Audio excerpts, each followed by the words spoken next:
Hunting down south in the land of the pines, making them sets around North Carolina, staring up the fields, praying I see coyotes. Hunted down the coast for 17 hours, wearing ourselves out with tournament hours. I'm hoping for a triple and kill a pile tonight. So call me a coyote with a little B. Call me a coyote when the OPC. Hey, Foxborough, call me. Hey guys, it's Chance with Preying on Predators podcast. Coming today with our interview guest is Joey Wirth from Close Predator Encounters. Joey, how you doing, sir? Hey, good, man. I appreciate you having me on. I appreciate you coming on. You know, I've been a big fan of your YouTube channel for quite some time, watching you come up and the footage you get, just them, especially your summertime footage, how close CQB almost it is with those coyotes is pretty amazing. Yeah, I joke with clients when they message, to book a hunt. I'm like, it's basically playing whack-a-mole with shotguns in the summertime. Yeah, and it really is. Yeah, I had a situation like that yesterday. Saturday I was out coyote hunting, set up in a pretty thick area, and had a coyote sneak in behind a bush, and I didn't see him, and then he runs right over the call, like a dog on tile floor, like loses its footing in the dry riverbed, comes back and runs back to the call, sticks his nose in the cone of my X24, and wow. I'm over here fumbling with my rifle, and I'm using a Howa 6 arc, so it's got a 3-position safety, and I forgot to move it from bolt lock to safe, and so when I flicked it forward to go and what I thought was fire was actually safe, and so when I went to pull the trigger before it got out of there, I just hit the resistance. I was like, ah, damn it, and it was gone. But I mean, whack-a-mole, just up close and personal. So I was like, man, I need to get my shotgun out here. Yeah. Yeah, and doing the close range stuff like that. If night hunting, big open fields here, things can go wrong and it can get hectic. Mm-hmm. But nothing like the daytime stuff. Like the daytime close range when the crops are in, it is. I mean, it is just absolute chaos sometimes. Yeah, and I think that what draws me to coyote hunting, predator hunting, is the chaos that ensues, whether it be night hunting or day hunting, as I've done more since I've come out here to California. I like that chaos.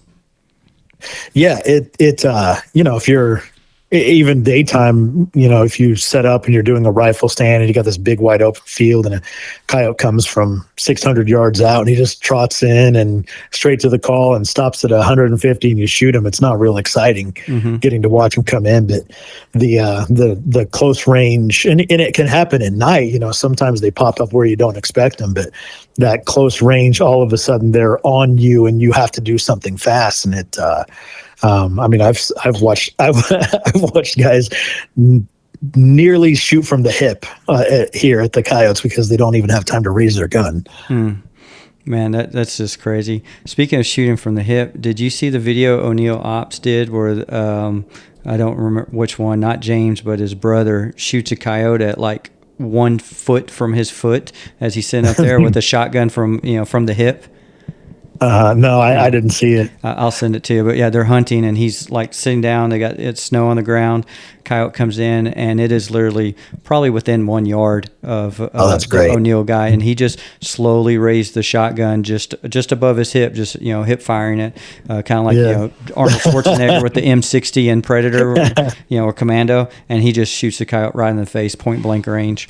I'm sure that's a great video too. Did they have like a Tacticam or like a camera on their shotgun when they did it? No, not that. James was back off and was zoomed in, and where he gets both his brother and the coyote in frame. It's a pretty good video. I'll find it on YouTube and I'll send it over to you. Yeah, I'm sure that's a great video. I like their stuff. They put out great videos. I just haven't seen that one. Yeah, they do. Well, guys, I have Joey on the podcast today. We want to talk about coyote behavior and and their body language when they're coming in. Hey, it's great when they read the script. They come in from 400 yards or whatever, post up at 100. You send the bullet, bang, flop, and it's over with. But sometimes things happen. You rush a shot, you pull a shot. Coyote moves as you pull the trigger. Whatever happens, and coyote misses and it runs off. I want to talk to Joey about as he is a guide and he's seen countless coyotes get missed over the years he's been doing this, what has he learned during these hunts that allow him to say, hey, that coyote's gone, let's not shoot anymore, let's try to call him back another time? Or, hey, this coyote's going to stop, and how he works the call or the remote or hand calls or whatever he does to get them to stop, to give us another shot, and talk about the importance and how the difficulty of shooting a moving coyote or a stationary coyote. So, Joey, with that, how long have you been guiding, and how many coyotes would you say you see get missed a year? So I just wrapped up my 8th year of guiding. Misses last year. So our night season here in Illinois is November 10th to March 15th. And last year I had counted, I think I was at like 140 or 150 misses by clients before I really stopped counting. Oh, wow. It's one of those things where I know clients are going to miss, and I expect it, especially if they're coming and they're using my equipment. There's a lot to be said for being familiar with your equipment. So when guys come in and they're using mine, it's a trigger they've never pulled, and probably an optic they've never looked through, and a tripod that they've never manipulated, and it's expected that there are going to be some misses. And I probably see a couple hundred every year in that 4-month time frame. Oh, wow. And I don't even count a miss. When I keep track, I don't count them. I feel like my job is to put the coyote under 200 yards and get it to stop. And I don't count a miss unless it's under 200 and stopped. Okay. So, wow, it could be a lot more than that. And I mean, heck, you're seeing coyotes miss, 200 plus, or at least 150 last year missed, and that you only caught certain ones or counted certain ones. I mean, some people don't see 150 coyotes a year, and so I think if you're putting your clients in front of that many coyotes and they're having that many misses, I think you're doing something right. So, speaking of that, like, talk us through your system on how you set up. You don't have to go into your stand selection or stuff, but how you're setting up your stand, using the call to maneuver that coyote in the position to give your clients or yourself the best opportunity to harvest it. So here where I'm at, we have a lot of big open fields and tree rows, small, tiny patches of timber. Our big ag fields have a lot of ditches and waterways in them. And at night, I'm assuming you're talking about at nighttime specifically. Nighttime or daytime, however you use it, either one. Okay. I'll talk more about the nighttime because it applies more to that. The daytime stuff is so close range and high speed that it's usually just kind of a flurry of shots and it's over. Shotgun hunting. But the night stuff, when we set up, it could be anywhere from 10 feet from the truck, as long as we're off the road and legal, to walking. There are some stands we're going to walk in 400 or 500 yards just to get to a better position to see. But as far as positioning, so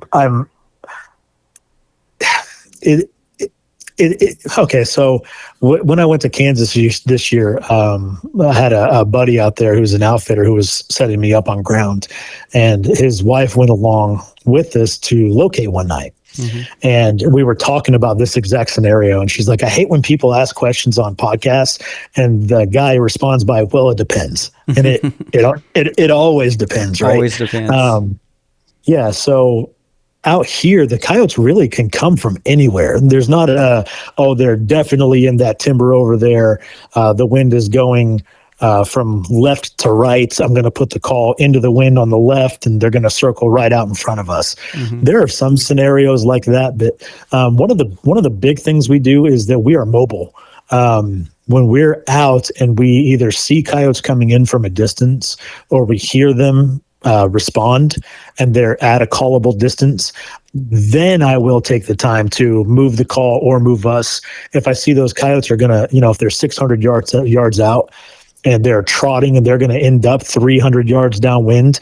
While they're trotting in, I say, hey guys, pick up, follow me. Like check your safety. We're going to walk this way and get ahead of them, and we're going to cut off 100 yards. So now you have a 200-yard shot instead of a 300-yard shot. Oh, definitely.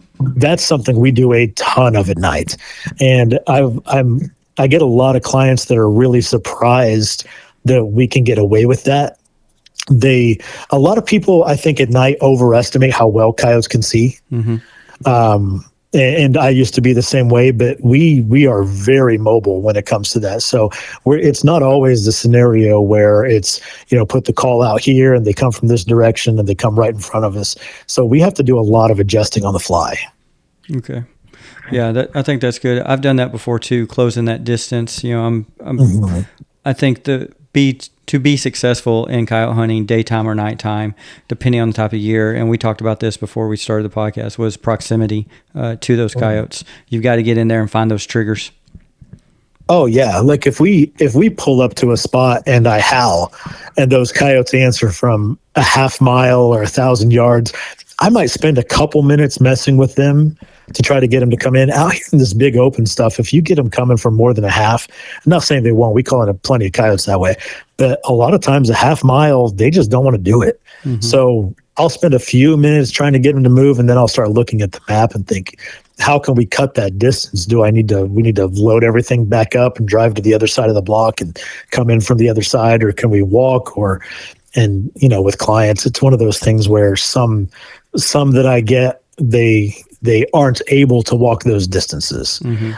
So they're, your mobility will kind of dictate the quality of the hunt sometimes, but being willing to move on them makes a world of difference, because the longer I do this, the more and more I think proximity is the number one factor. If you're not close enough to get them to care, they won't move. Yeah, sounds right. Another off-topic question for you is, when you're, besides people coming in not being familiar with your gear and all that stuff that you covered earlier, what is another factor that you think hinders or hurts their chances of being successful? Is it the mobility portion, not being in shape, or is it not paying attention or not taking it seriously? The biggest factor I think that holds people back is shooting. I think that, the clients I get, and it's a funny thing. Like when I get guys that get in the truck and the first thing they do is start talking about how good of shots they are, I'm like, don't do it. It's the kiss of death. You start talking like that, it's going to be a long night. I already know what we're looking at. And a lot of times it's those guys that are overconfident in their shooting that miss the most. And myself, I don't get to do a lot of shooting. So every time, like when I go somewhere to self-film, or if I get to go out and hunt for a night or do a few stands, I'm always a little nervous because I'm going to be rusty. I don't get much trigger time. So, and I'm out all the time.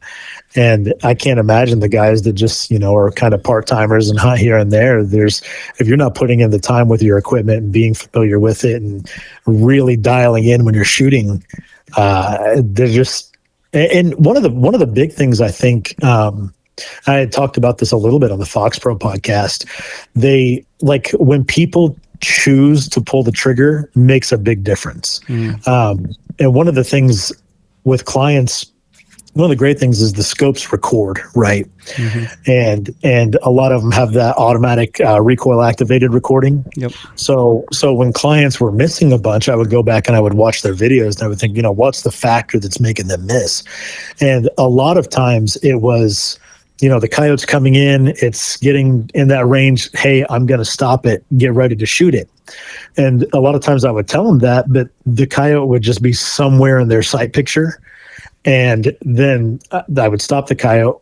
Then they'd move their crosshairs to the coyote, and then they would be settling in. So 2, 3, 4 seconds is going by, and you know as well as anybody, coyotes don't stand still very long. Nope. And about the time they decide to pull the trigger, the coyote will turn or take a step. Or I would say the majority of misses that I see are like that. So one of the biggest things people can do is track your crosshairs on the coyote and anticipate that stop. That way, when he stops, you got 1, 2, and you shoot within a couple of seconds, as opposed to having to move to the coyote and settle in. And by the time you're pulling the trigger, he's ready to start moving again.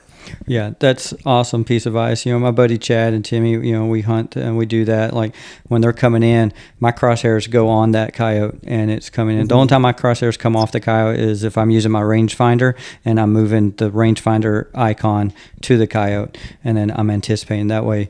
And we'll do a countdown or squeak, squeak, bang. But I mean, I can tell you, just past February, out hunting, missed 2 coyotes over a couple of weeks, and watching the video back, the coyote moved as I pulled the trigger. But when I was in the scope, I swore that coyote was still, and I think it's coming down to the refresh rate on the scopes. Like I have the Ricoh RL42 and the Thermion 2 XQ38, and they're at 40 hertz, 30 hertz, 40 hertz refresh rate. So a little bit older technology. I mean, the scopes came out in 2019, 2020, but in technology, that's might as well be 2 decades. Right. So, yeah. Most of these you're looking at 50 and 60 hertz, and there's one out there. I can't remember which model it is. Is it IRA hybrid? The IRA hybrid 384 is a 90 hertz. Yeah, that's crazy. Yeah. And looking at, I just did the review on my channel of that S60R, and a 1280 scope at 50 hertz, and it's like, man, there is zero lag at 50 hertz. And I think about going forward how the technology is going to change, and that's going to improve, and they'll be able to process more, and you're going to have as real time as it gets before long. Yeah, I do too. I think for me, what I think projecting that's going to be big in the thermal world. At first, it was resolution and magnification. I think everything's going to settle on between a 2 to a 3 power magnification, maybe 4. 4 is a little high for my personal preference for base magnification, but it's going to be the ocular zoom like the Noctix has, and it's going to be refresh rate. The thermal imaging, the sensors, the 384s, the 640s, the 1040s, 1080s, and the 1240s, 1280s, whatever they have. That's where I think it's going to stay there. But the ocular zoom and then the refresh rate, getting that technology, where it's running smooth and nice, is going to be over the next couple of years. I think you're going to see a lot more thermal companies focusing on that stuff. I think you're right. And that ocular zoom, like on that S60, it's the only downside of that is it doesn't reflect in the videos. So, if you got a coyote at 150 yards, and there's a lot of, and I wasn't exactly clear on how it worked and how the math basically, but that 2X base mag, you bump your ocular zoom up to 3. So you're looking at a 1280 image on a 6 power. Yep. But in the video, you're still looking at a 2X coyote at 1280 at 150 yards. So that's really the only downside to it. But one thing about that Noctix was even using the digital zoom on that, it is so crisp. I was just goofing off, and I was like, I'm going to shoot coyotes at 24X, right? And I'm like, man, these things are crisp. Like the edges on the coyotes were still really refined, even in crappy conditions. Most of the nights I had it out, it was light rain or fog or mist, and low cloud ceiling. And one night was 90% humidity, and I'm like, this thing, and they're just tip of the iceberg on that stuff, and it's just going to get better. Yeah, that's awesome. My buddy Chad just got the Ace 50R, and he sent me the video. The ocular zoom. The reason why it doesn't focus, you can't show it in the, and this is, I'm Joe, I'm sure you know, but for the listeners, the ocular zoom zooms in on the screen. It's not an actual zoom like a digital zoom or a zoom on a traditional day scope, but that ocular zoom is behind the sensor, behind the screen, so you can't see it. So Chad put his phone behind it and zoomed it in, and I could see it there on the video. And even him recording on his video, hand holding it and doing it, so smooth on the transition. And then the focus, how he was able to focus on something that was less than 3 yards in front of him all the way out. The range at my house, I can get out to 150. It's covered in pine trees. Being able to zoom out there and just see the tracking of the focus all the way out was very impressive. I tried, and I recorded some of that through my phone, like trying to record the screen and show the ocular zoom. But it was one of those things where, your phone recording a digital screen, it does this flickering thing, and I couldn't get it to stop doing it. And I'm like, I'm not going to use that. But you're absolutely right. What the shooter sees is completely different than what the video reflects when you use the ocular zoom. So when you break that down, if you bump your zoom up on that optic to 4x, so you double it, you cut your resolution in half, you're looking at a 640 image.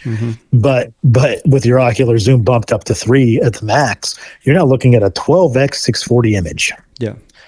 For the shooter, it makes and it has the ballistics calculator in there. And I didn't fine tune that. I threw some numbers in and set it up and showed how it worked and all that, but I didn't take it out and shoot it to see how accurate it was. I spent most of the nights guiding. I had it for 3 weeks, but I guided most of those nights. But it makes, and I'm not a long range shooter, but it makes shooting long range without the ballistics calculator a breeze. Yeah. And I think you're right when you say a lot more companies are going to start looking into that. Oh, I know the ballistic calculator came out. Timmy, usually my co-host, hunting partner for this podcast, he killed a coyote at 680 yards using a ballistic calculator on his RH50R, the I-Ray. Yeah. Crazy. Just you plug in the data in it, and Chad tried it on the Ace, and he put it on his 22-250, 50 grain, maybe 55 grain nozzler, Varmageddon, or nozzle ballistic tip, put in all the data on it and ranged the target. I have a steel coyote silhouette, 125 yards, and through his third-party app, it said, "Hey, you should be roughly 1 1/4 inch high at this distance." And when he did it in the app, or the scope, his green holdover mark was barely off center of of his normal crosshair, pulled the trigger and hit the coyote right square in the head, right where he's aiming. So proof is in the pudding, and he's going to take it out. Like I have another spot where we can get 500, 600, 700 yards, even farther, really. So he wants to try it at different distances and verify it.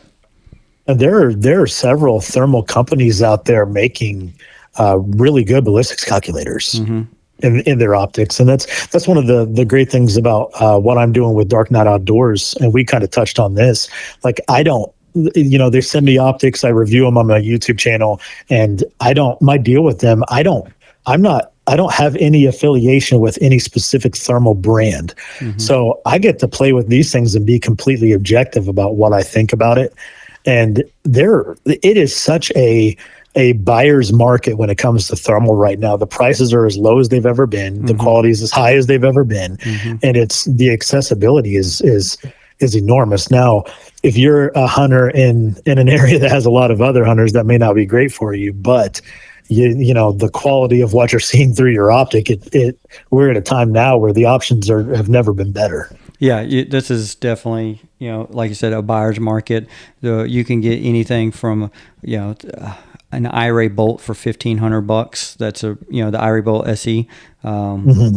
Very entry level scope, but compared to that, to look at an old FLIR 2236 or 223 or whatever it was, or even the old Pulsar trails and cores that they had. Yeah. The image quality that are in now entry optics are as good, if not better, than some of the higher end, 320, thermals that ATN and FLIR and some other people had out at that time.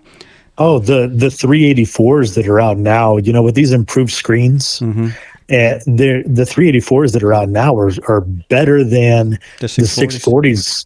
Yeah, that were out even 5 years ago. Yeah. And, you're talking about that S60R. You're talking about a $7,000 optic in the 1280 with a ballistics calculator and every feature you could ever want on it. I'm like $7,000 for that. And, the guys like me who cut our teeth hunting with lights, these new guys don't know how good they got it. No, you're right. They don't. I mean, look, if you go Trigicon, it's 640 scope with the BAE sensor in it. You couldn't that MK360. Yeah. That was what, 10, 12 grand. That's exactly right. And then, then they had the Reaper IRs, which were like 7, 8 grand. And no ballistic calculator, no audio video recording. Nothing. No, nothing. That's right. Just a bare bones. You got it white hot, black hot, and Yeah.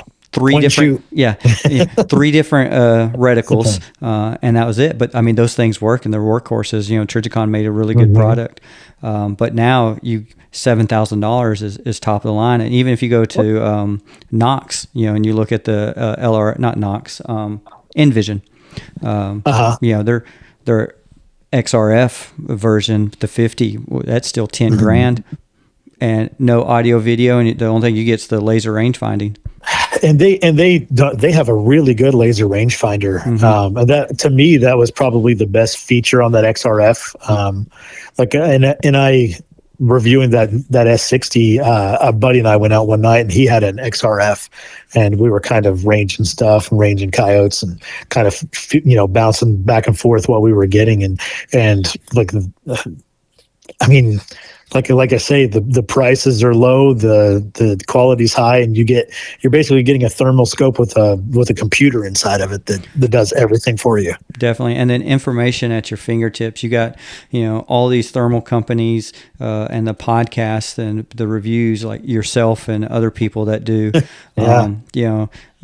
that put that information out there. Because when I was starting out looking at thermals, you couldn't get any information. You just had to, hey, I'm about to drop $3,000, $5,000 on the scope, and I've never even looked at it. You only see a couple of people on YouTube post a video, and what you see in the scope and what you see on YouTube is not the same. That's a fact. Yeah, the videos, pretty much all of them are going to lose quality when you download them and upload them to Facebook or YouTube or whatever. But yeah, and that's one of the great things about this time with thermals is that, right now you've got Rick's coming out with new stuff. Pulsar came out with that 60. Knockpicks is coming out with all kinds of stuff. Hi-Ray's coming out with all kinds of stuff. AGM just came out with a 1280. So, and we kind of touched on it earlier. There is a lot of user bias when people get online and they say, "Oh, what's the best scope?" And this guy bought this brand and he's going to say it's the best. And this guy bought another brand and it says that the thing is, my eye is different than your eye, and what I prefer and what looks good to me is going to be different than what looks great to you. So what's awesome now is you got so many options, and there are so many videos being uploaded that you can have a pretty good idea of what you're going to be getting before you go and drop that kind of money. I couldn't tell you how many clients I've had over the years that have said, "Hey, I'm looking to get into the thermal game. I don't know what I'm getting. I want to book a hunt just to kind of look at the gear that you use, so I have an idea before I go and drop, $4,000, $5,000, $10,000 on optics." When you look at scanners and scopes, it's pretty easy to surpass that amount. Yeah, definitely. I mean, we were doing a coyote tournament one time and drove around. We got to look. I was like, "Guys, do you know how much money's sitting in the back seat of this fucking car?" You don't want to think about it.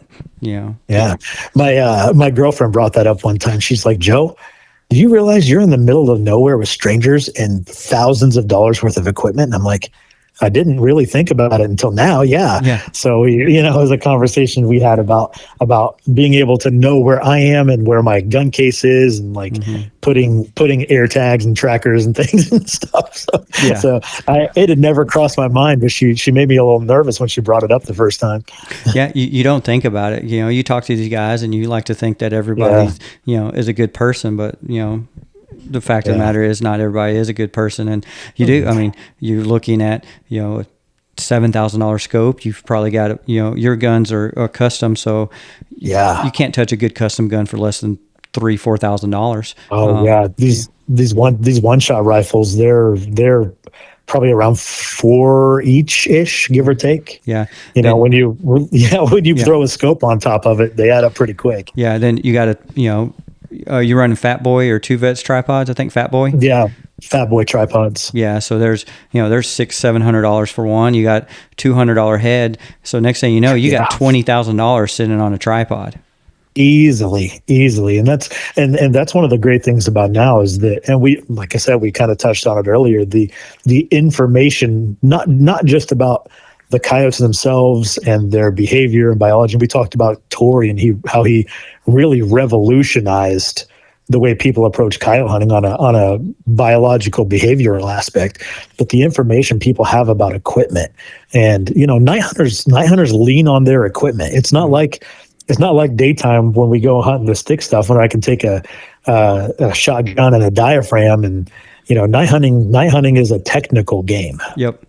Definitely is, and coyote hunters are typically rough on our gear. They're bouncing around trucks, they're bouncing around beds. They're picking up fall. I mean, I can't tell you how many times my setup is blown over to the wind, or I was testing one leveling head, and had a thumb screw adjustment for the Arca plate, and it came loose, and my rifle slid off twice, and fell on the ground. So I mean, there's just all that type of stuff that can go wrong, and you need quality gear that's going to stand up to that type. And doing things, fumbling around in the dark is another thing. And I'm blind in my left eye. So when I'm scanning in my right eye and I pull that thermal down, I can't see anything. I run into the tripods, the tailgate being open, my clients, I'll bump into them. I'm like, guys, I'm not being weird. I just can't see. And, if you do things long enough, weird things are going to happen. I mean, I had a guy shoot my call last year. Oh, it doesn't get much weirder than that. And that he felt so bad about that. And up until that point, I had heard stories of things like that happening. And I always thought there is absolutely no way anything like that should ever happen. And when that happened, I was like, I can kind of see, so what had happened on that?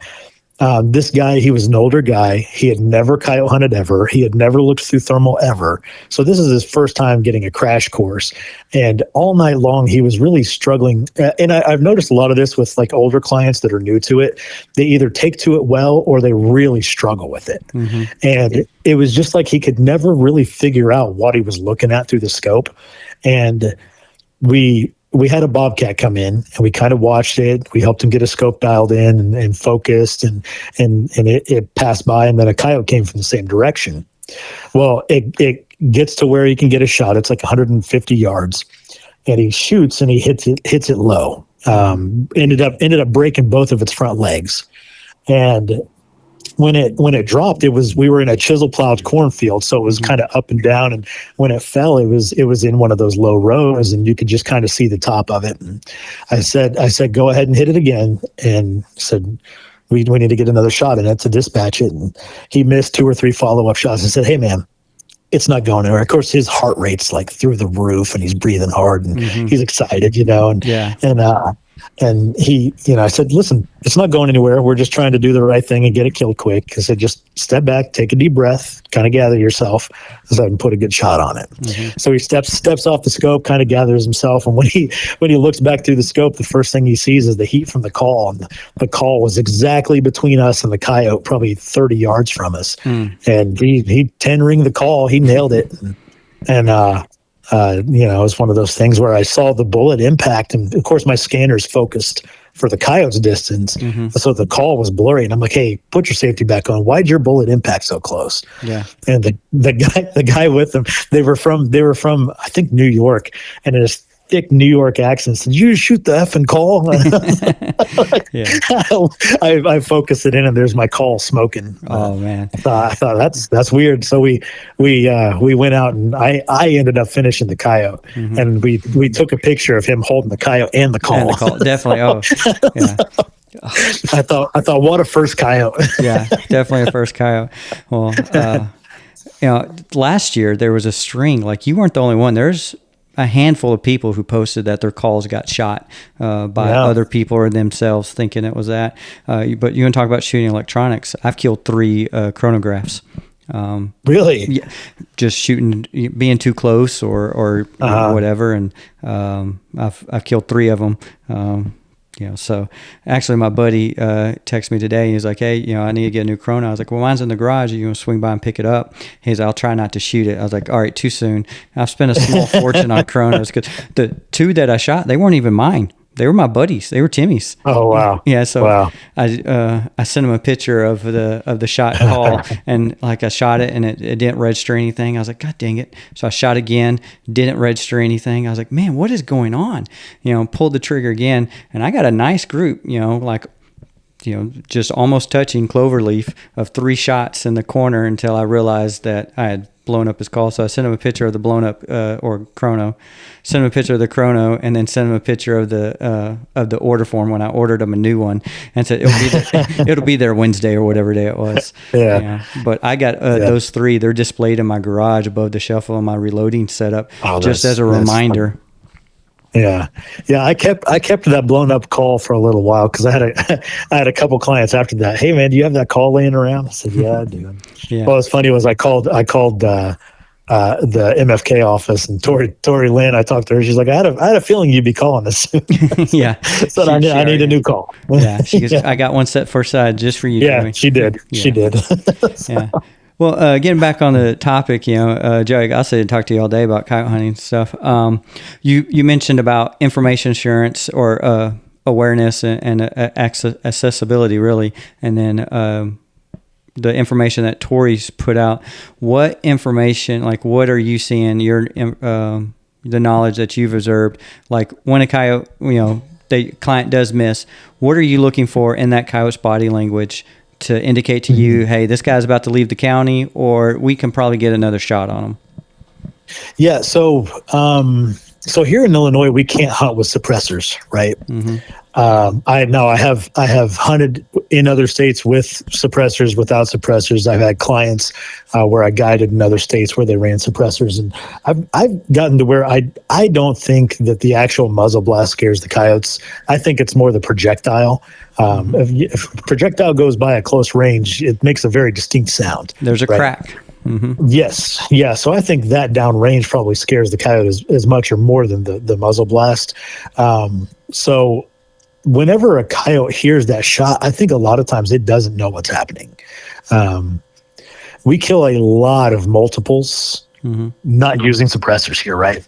And the biggest thing is whenever that coyote hears that shot, and I've had coyotes that got shot at, get shot at, they miss. The bullet impacts the dirt. The coyote runs 10 yards and looks back where the bullet impacted because it could hear that bullet impact the ground. Mm-hmm. And depending on what that coyote's experiences are, they may just think something weird's going on and they're confused, or they may have been shot at before and be conditioned to know that's danger and they need to get out of town. So whenever that coyote takes off, the biggest thing I look for is what's its head position. Mm-hmm. Is its head down, running, stretched out, big strides? Is its head up? Is it loping? I see a lot of videos on social media where guys will miss a shot, and then the coyote will just kind of go off loping a little bit, looking around, completely confused about what just happened.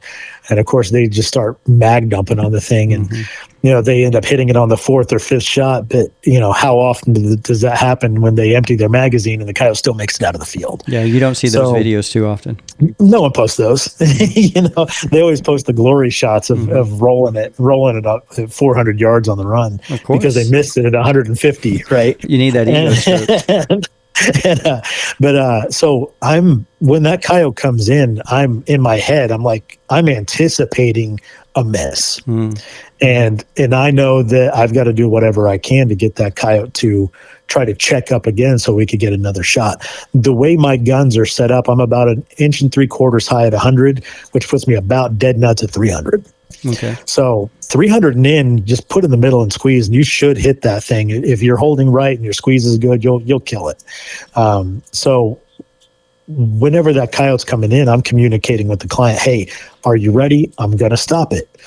They confirm yes, and I will either whimper on a diaphragm, lip squeak, I'll do something different than what that coyote came to.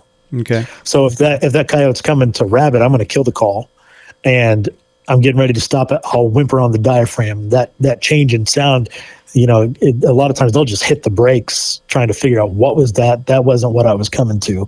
They hit the brakes, they shoot. And as soon as they shoot, a lot of times I've got my pre-programmed buttons on the side of my TX1000 set to Boone Lone Wine House. It's big, it's loud. I've got it on like 34, and as soon as they shoot, I rip that howl off.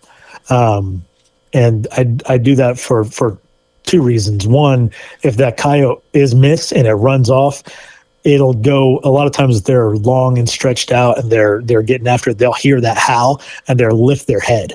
And when they lift their head, they'll kind of slow down a little bit. They can't run as fast if their head's up.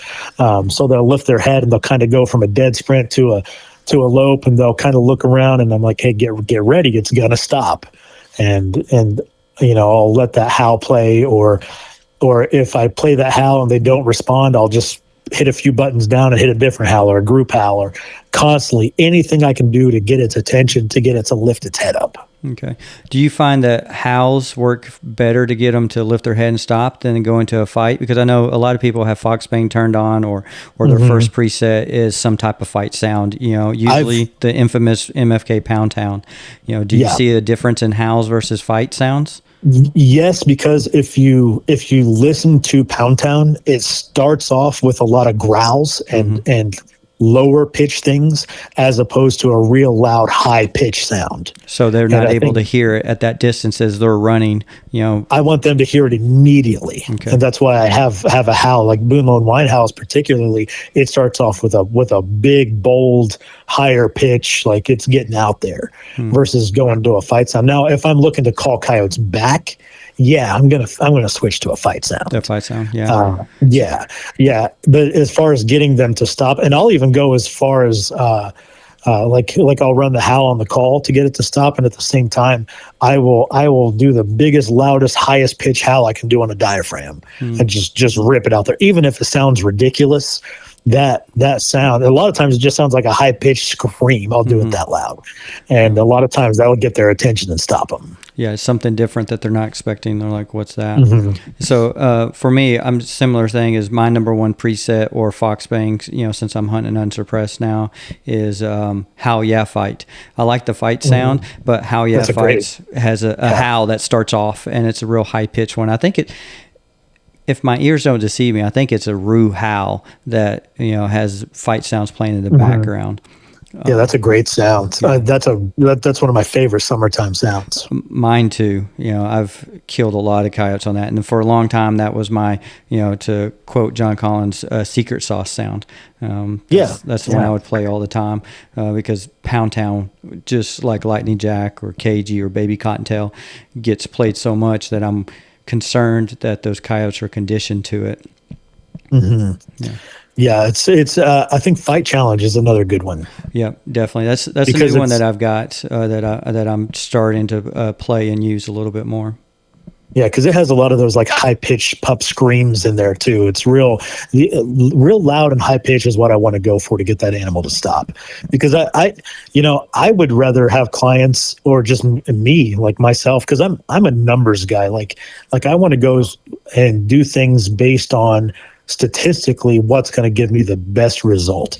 Now, sometimes you fire a shot and there are coyotes that are not going to stop until they're in the next county. And we just let them go because historically we have better odds of either calling the coyote back or getting other coyotes to come in after that shot. Yeah. Versus just ripping off 5, 6, 7 rounds. Well, that spot's burnt for a minute. So definitely. And do you account that to, hey, that that coyote's gone in one shot, and these coyotes are, right after deer season, they're accustomed to hearing, or conditioned to hearing one shot, maybe 2 shots, and they can still come in and not challenge. But versus, having 10 shots, 12 shots fired, they're like, hey, something's going on over there. I don't care. That's, not curious about it. But 1 shot, 2 shots, they say, hey, I may be able to go over there and, get that deer liver or that gut pile that some hunter left of that deer.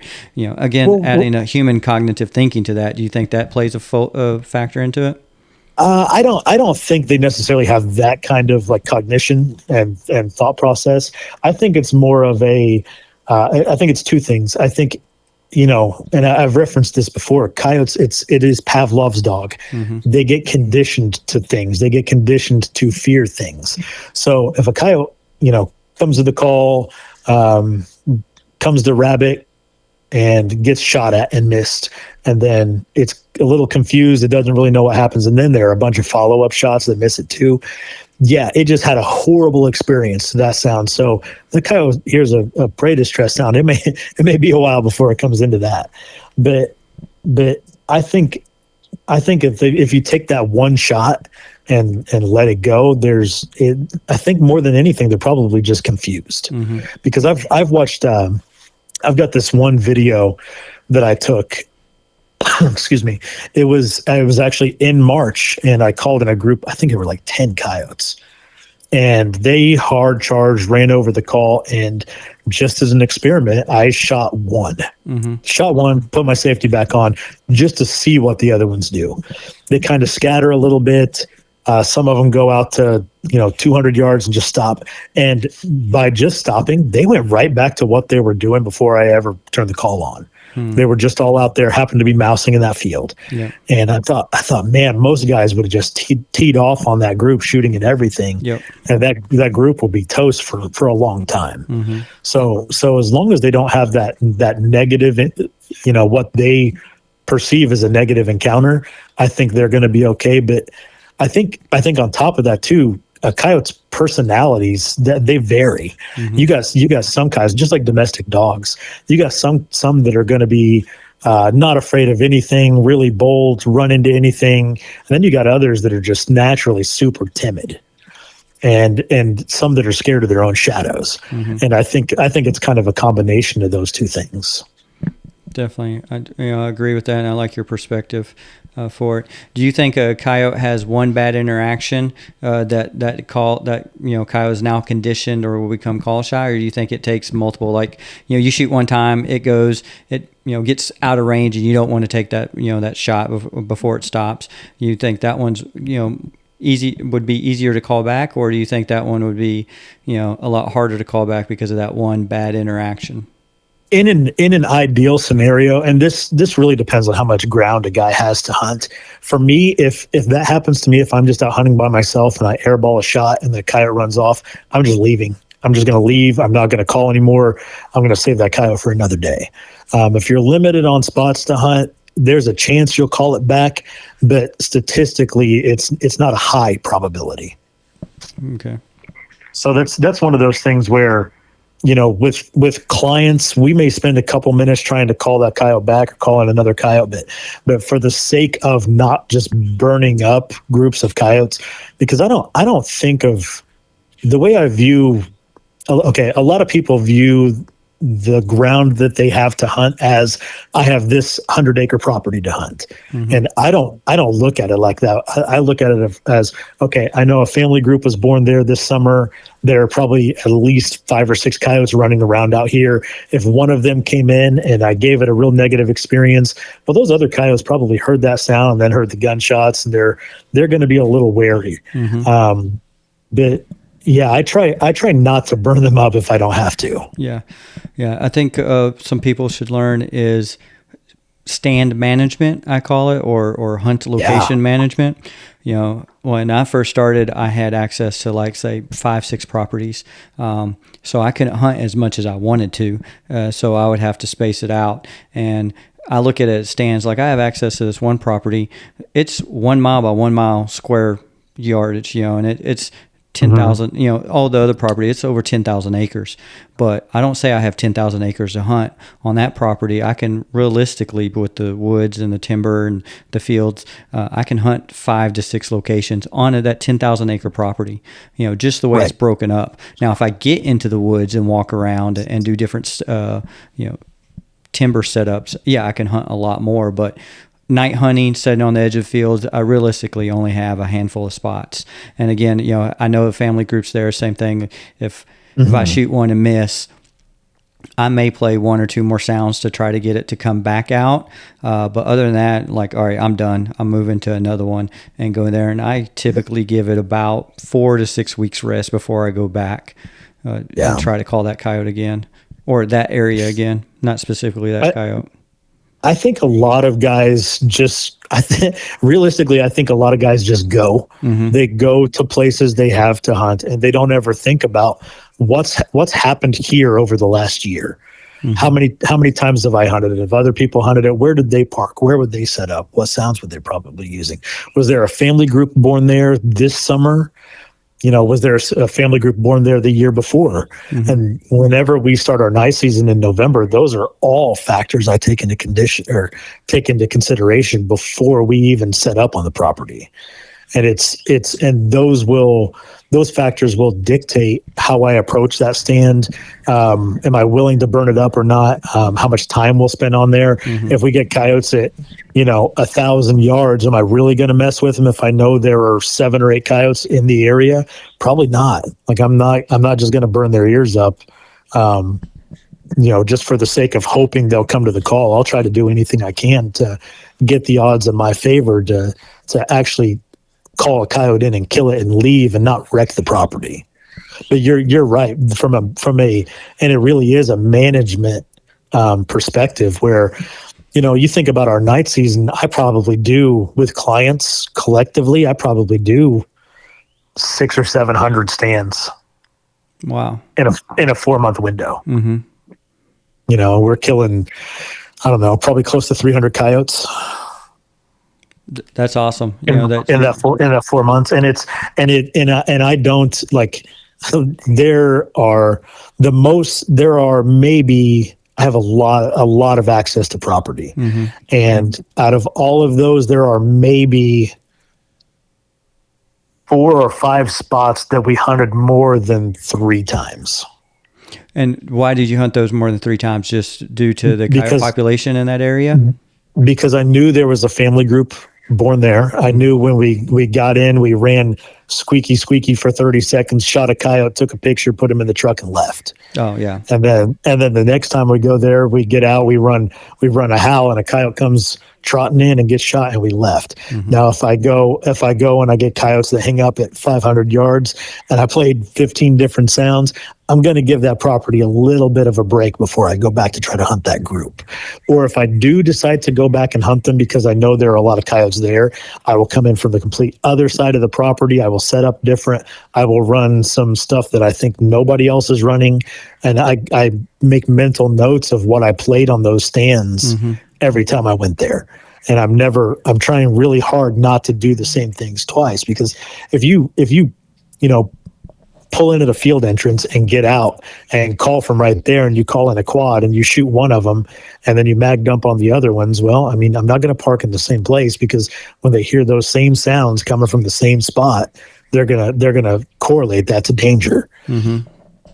Yeah, so. I totally agree, and I like how you brought in about accessing the property a different way, playing different sounds that you don't that no one else is running, because you may be hunting that property and that's where you hunt, but that coyote could have gone over X amount of miles to another property that's being hunted, and that guy's playing different sounds or the same sounds. So he's not only being conditioned and call recognition to your sounds, but also the same sounds that this other guy's running, which could be the same one, because like we discussed before, is the life cycle of a coyote. That's how I judge what calls or what sounds I'm going to play. So if anyone else is doing that, or they listen to John and Tori on the Fox Pro podcast, and Tori gives them, hey, it's denning season, I'm running Howl, birthday pup 1, birthday pup 2, got milk, and mama howl, or find me wine howls.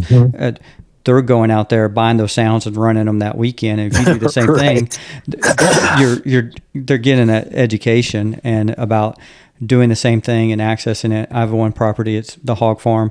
I gave this coyote a college degree in coyote hunting and calling.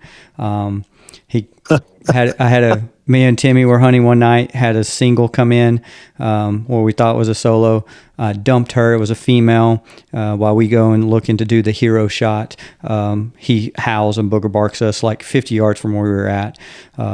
This is where we screwed up. We messed around with this coyote and burned up his ears.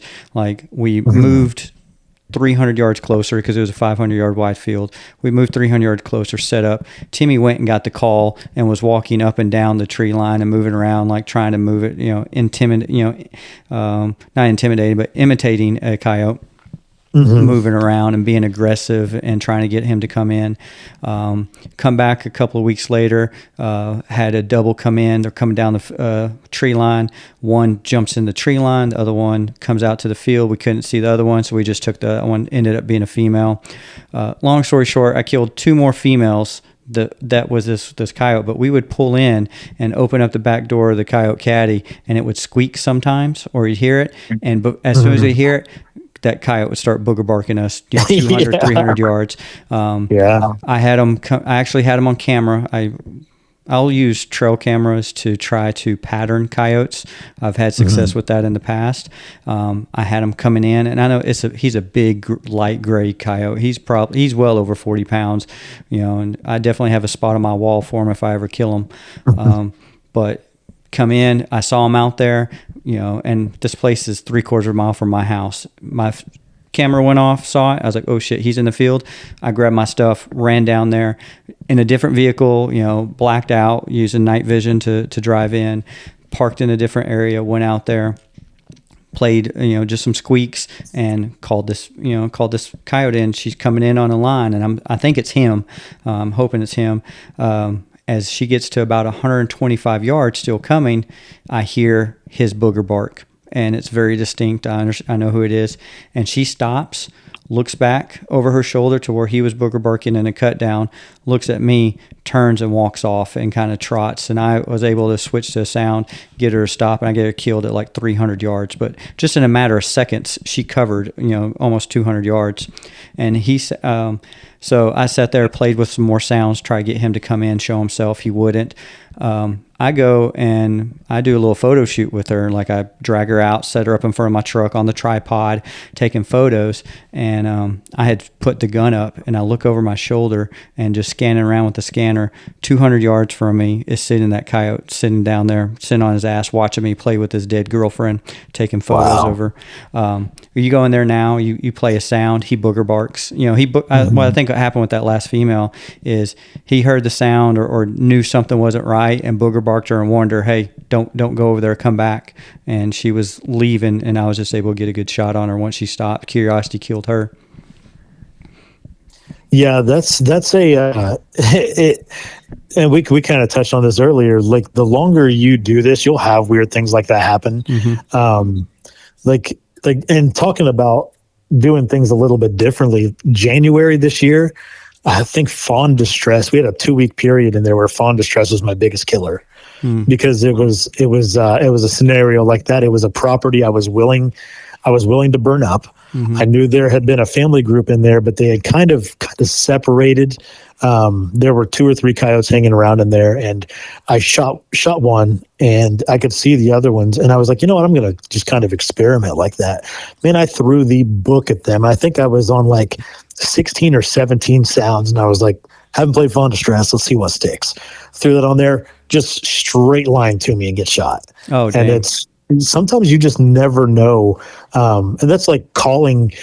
Guys get stuck on these sequences, and when I call, I try to give them one sound from every category of sounds. Yep. So I'll give them a couple prey distresses, a lone howl, a pair howl, a group howl, some social sounds, some fight sounds, breeding. Like I'll give them a little bit of everything. And there are times where I get through all that, and I'll go back to the beginning, go back to a prey distress, and here they come. Yep. And I don't know that anyone will ever understand the why behind that, other than you just happen to trip the trigger just right. Yep. You never know. Like we had this one coyote, we can see him mousing around 600 yards. I played a howl. I played a group howl, pair howl, fight sound, didn't care. I played cagey cottontail, didn't care. Baby cottontail, didn't care. Lightning jack, didn't care. A bird sound, didn't care. I put on Mrs. McCottontail, and the sun gun just kept coming, like almost ran over us. He was coming so hard. Just that frequency that he heard. It was a rabbit sound. It was a prey sound. I played 10, 12 sounds, and it was Mrs. McCottontail got that coyote to come in from over 600 yards away. So And a lot of guys think that they'll see a coyote out in the field and they'll be throwing sounds at it, and the coyote won't react. They'll be like, "Oh, well, that's just an educated coyote." There is a difference between an educated coyote and an indifferent coyote. Some coyotes just are not in the mood. They're not going to do anything, and it's weird how some nights it's like all of them do it. Yep. It's like they're either all on fire and they're all going to come to whatever, and then other nights it is like they just could not care less. Whereas an educated coyote, they're leaving. They're not going to show themselves. You turn on that call and they're gone. Yep. And we had a stand this year. And come to find out, other guys were hunting it, and I didn't think there was anybody hunting that place.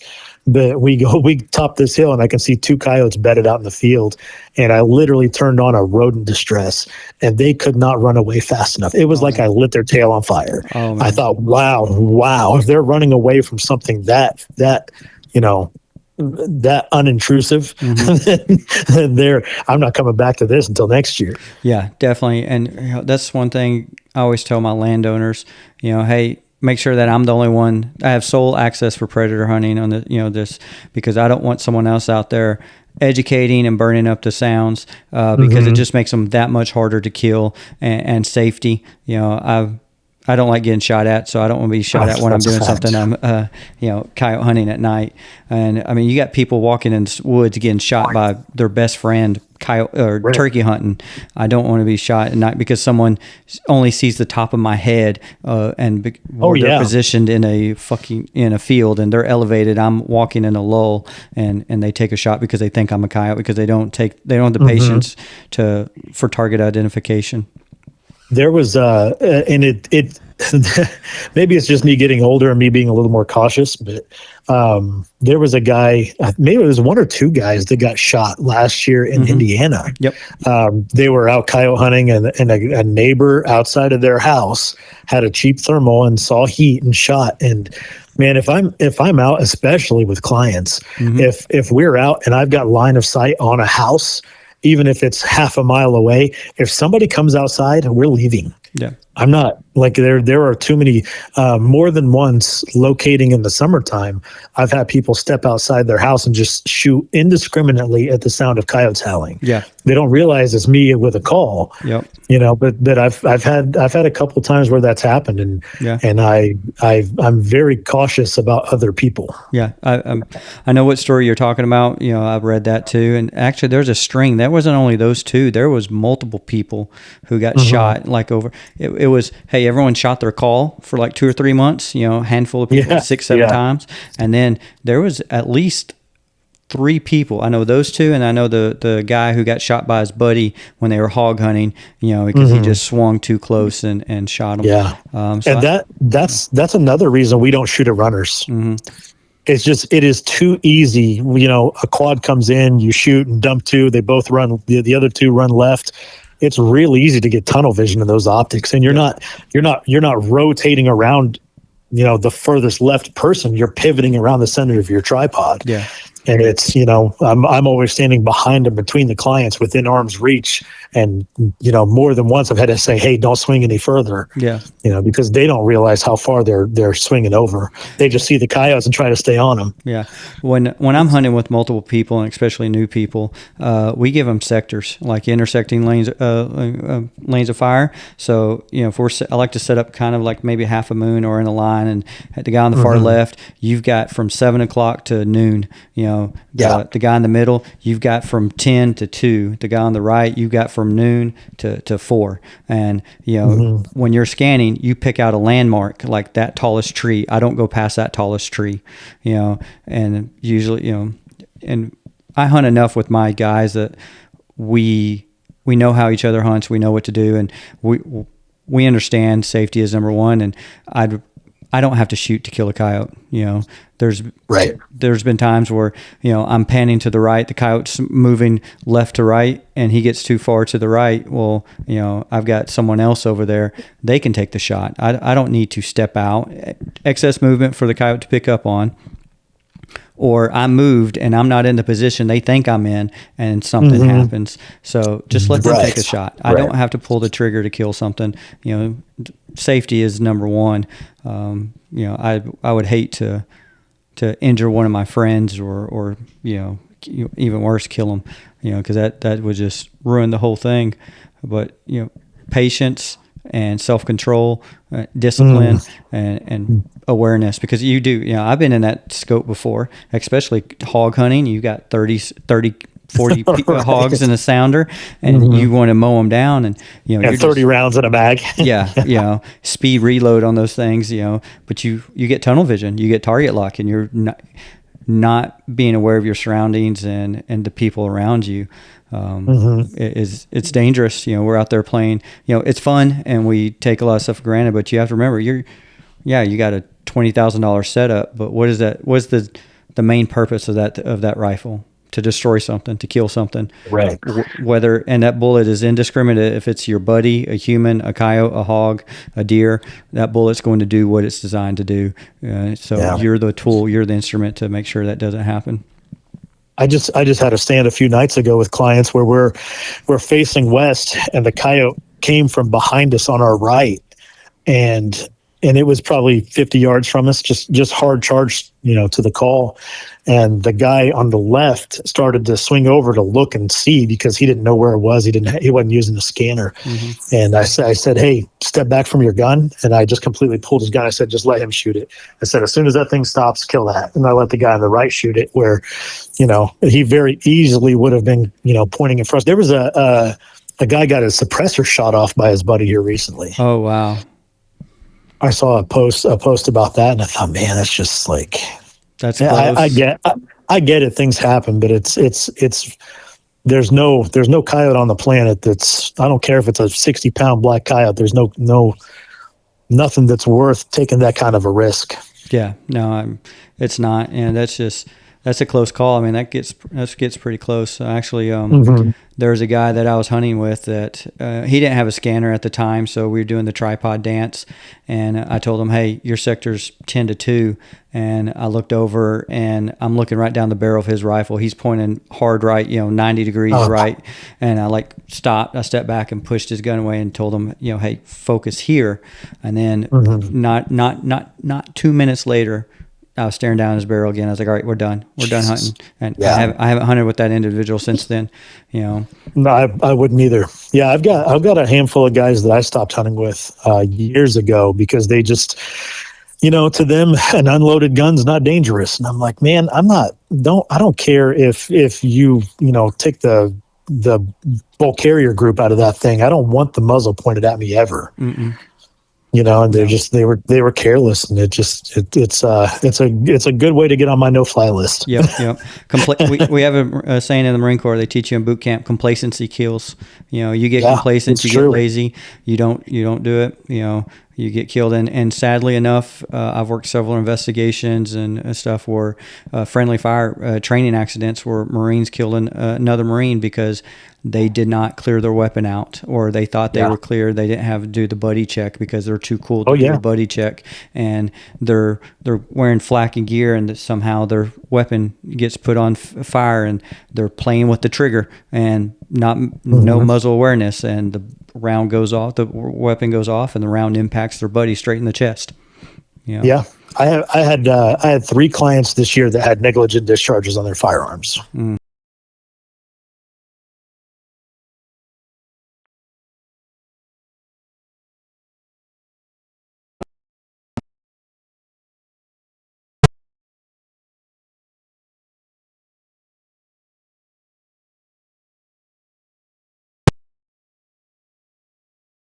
Explain. Yeah, I had one this year. The guy was holding his rifle vertically, and he had just taken it off the tripod, and gloves on. It's super cold. Your hands aren't working right, and the gun literally slipped, and the safety caught on the web between his finger and his thumb. And when he trying to catch it, hit the trigger, and boom, round goes off. I'm like, and it's just like that. You think just because your safety's on, it can't happen, but man, weird things happen. Yeah. I mean, how many times you have the SIG P320? People were dropping it, and safety would be on, because it has that thumb safety like a 1911, right? say it would be on, or actually, no, those are the M17, M18s. I don't think that the civilian 320 does. But it would hit just right and send that firing pin home and have a discharge of the weapon. So, things happen, and with everyone carrying their guns, usually condition 1 loaded, lock and loaded. I wonder how many people's trucks have windows shot out, holes in the floorboard or the ceiling. Yeah, we don't here in Illinois, you have to have your guns cased and unloaded. And even if I was in a state where we could have loaded rifles in the truck, we wouldn't. Yeah, just absolutely not. Now we're to the point, like when we get out of the truck, carry in on a tripod, cool. Do not put around in the chamber until we are set up. I put the call out and I'm back behind you guys.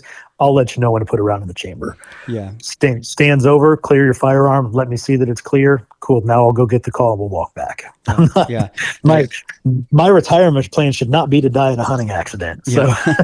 Yeah. I mean, I think those are very good safety rules and precautions to have, especially when you're dealing with anyone from, very little firearm experience to, it doesn't matter if they, professional firearm instructor, stuff happens all the time. Sure. Everyone sees those YouTube videos where there's, that firearm instructor shot himself in the leg. The DEAs in the school shoots himself in the leg.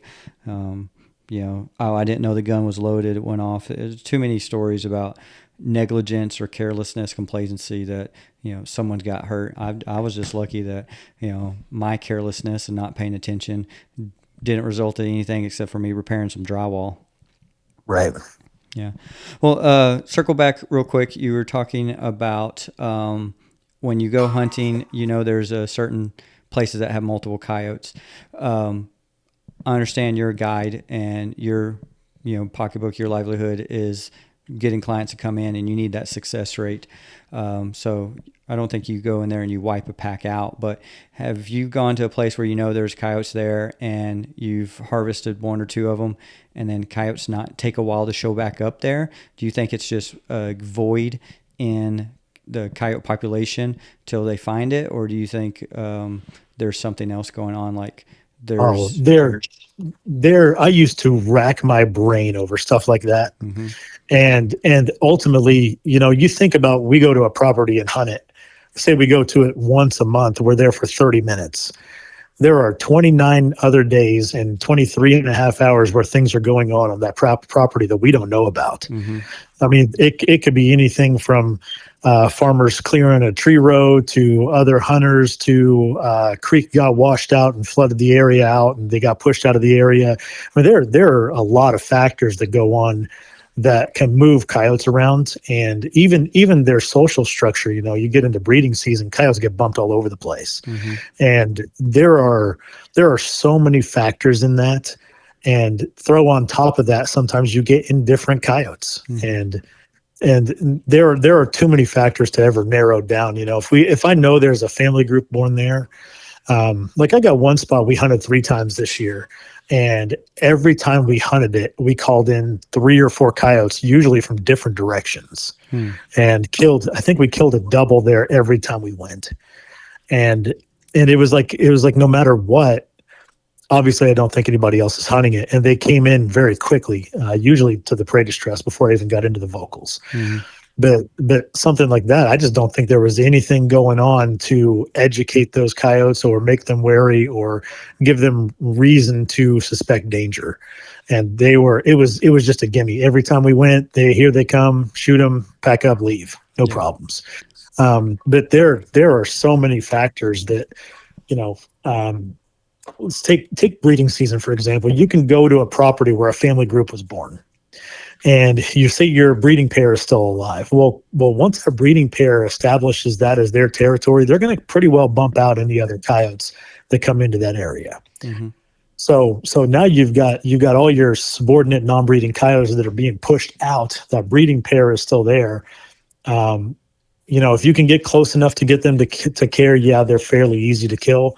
But what went from having 5, 6, 7 coyotes on the property, now you've got 2. You know what I mean? It's your numbers are changing all the time, and the coyotes are being spread across the landscape all the time. So all the scouting and I do during the summer, finding family groups, come November, December, when our night season starts, those family groups are generally still in the exact same area. That's why we call in a lot of groups in those 2 months.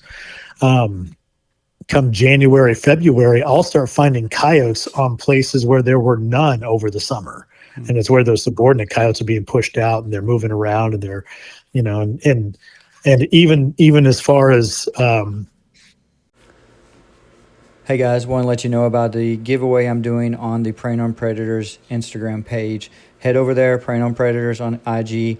It gives you all the details on how to get entered to it. But we will be giving away a couple of yoke drags, hand-free drags, and light drags. And we will also be giving away a couple of Yeti tumblers with the Preying on Predator logos on it.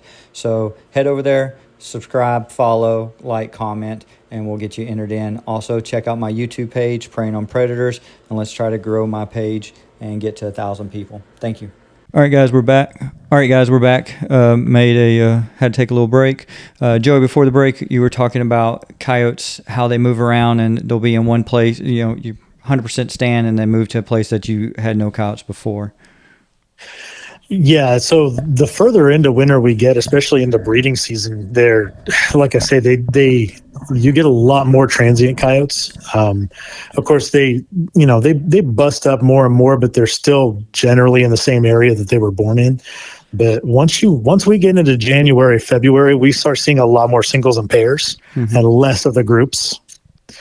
And like I said, there are a lot of properties that had literally zero coyotes on it throughout the summer and fall, and then all of a sudden they're being bumped around and starting to see coyotes in different places.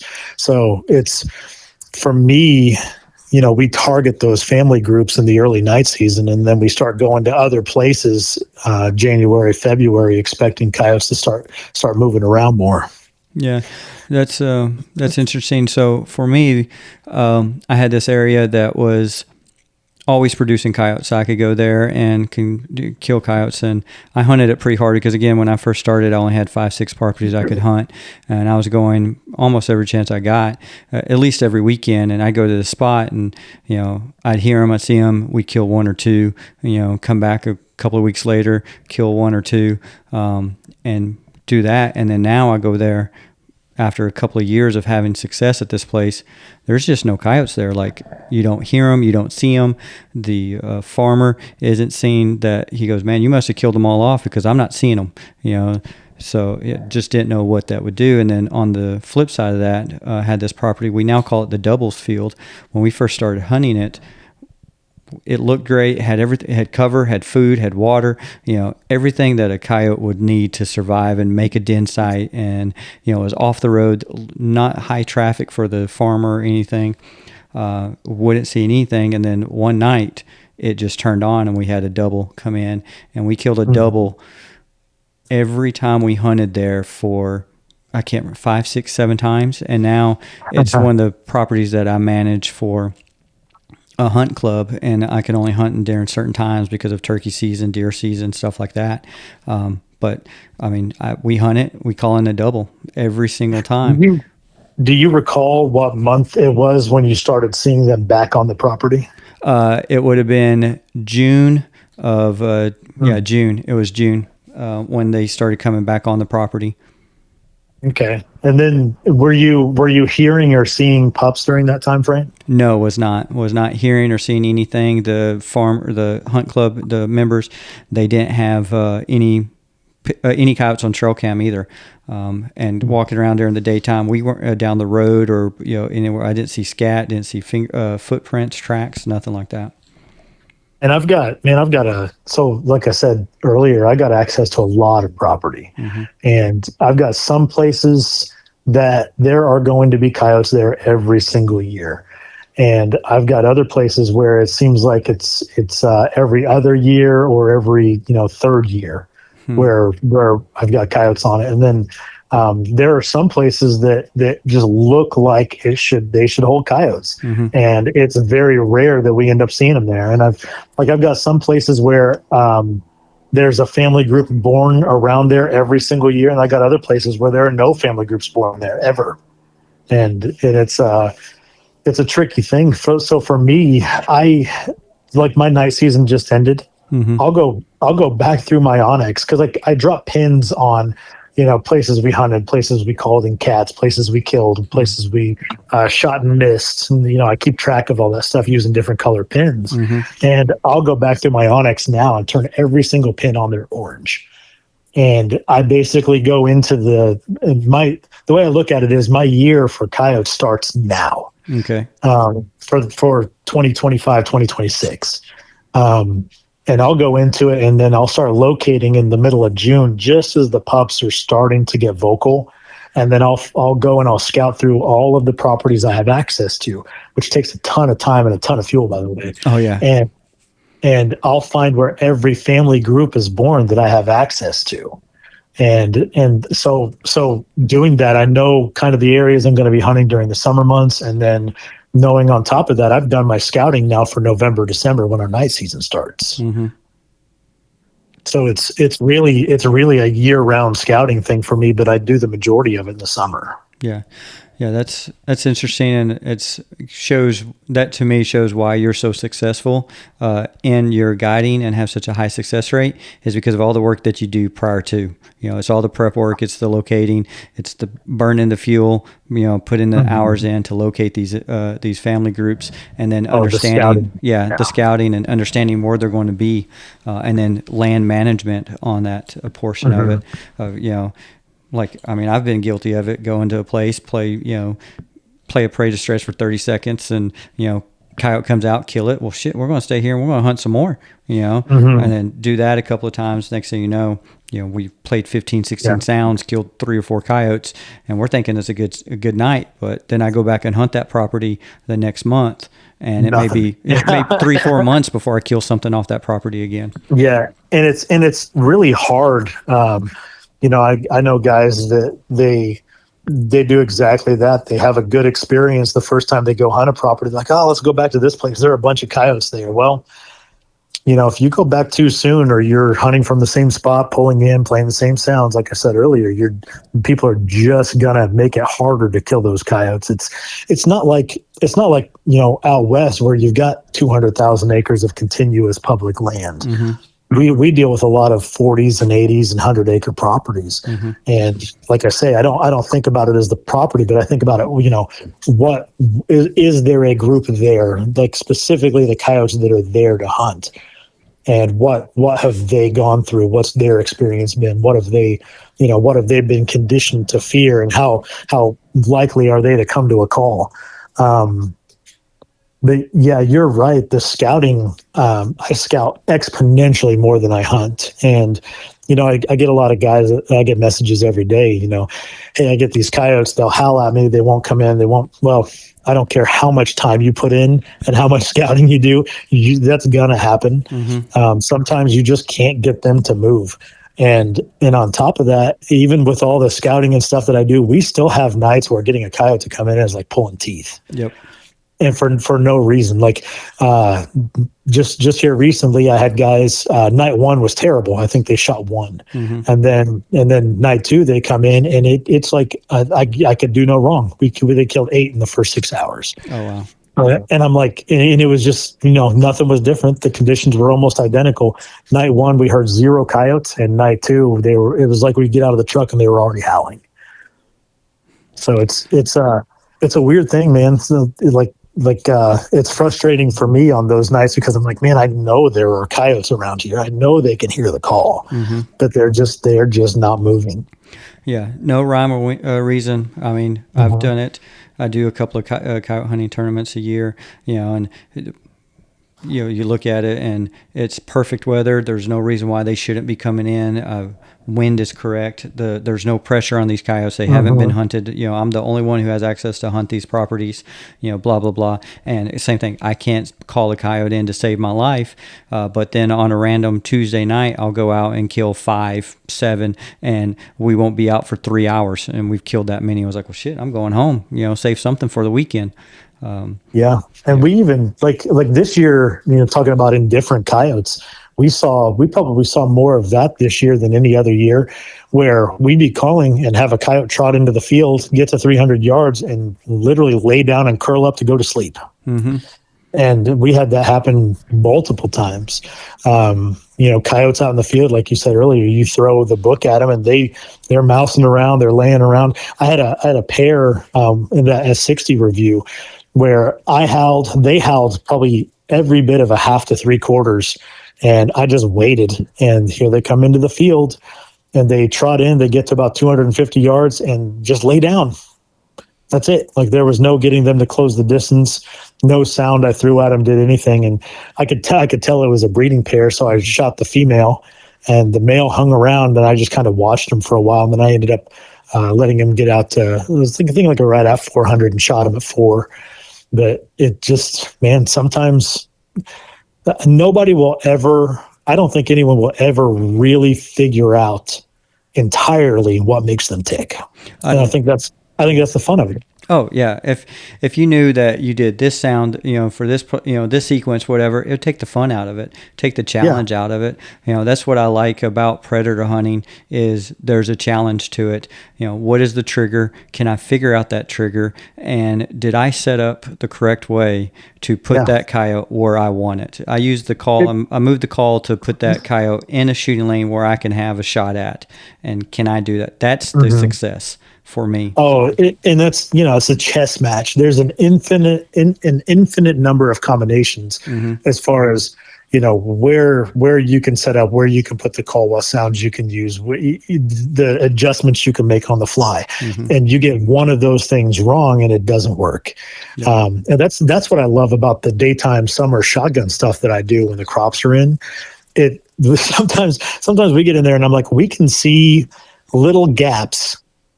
We could see 7 yards. And I'm like, what do I have to do to put those coyotes in those gaps?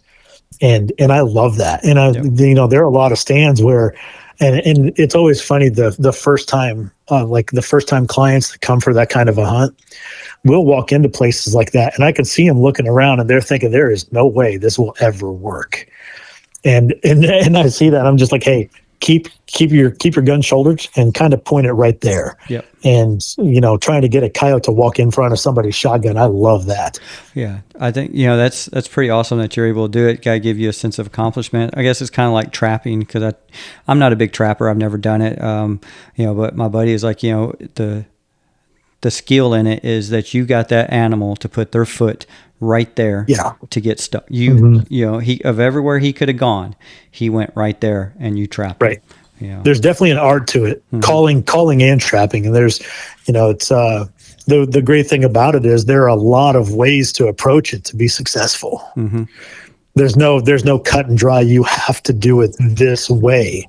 And where you on the map where you hunt, whether you're in New Mexico or Texas or Kansas or Illinois, the terrain is going to dictate the most effective way to hunt them.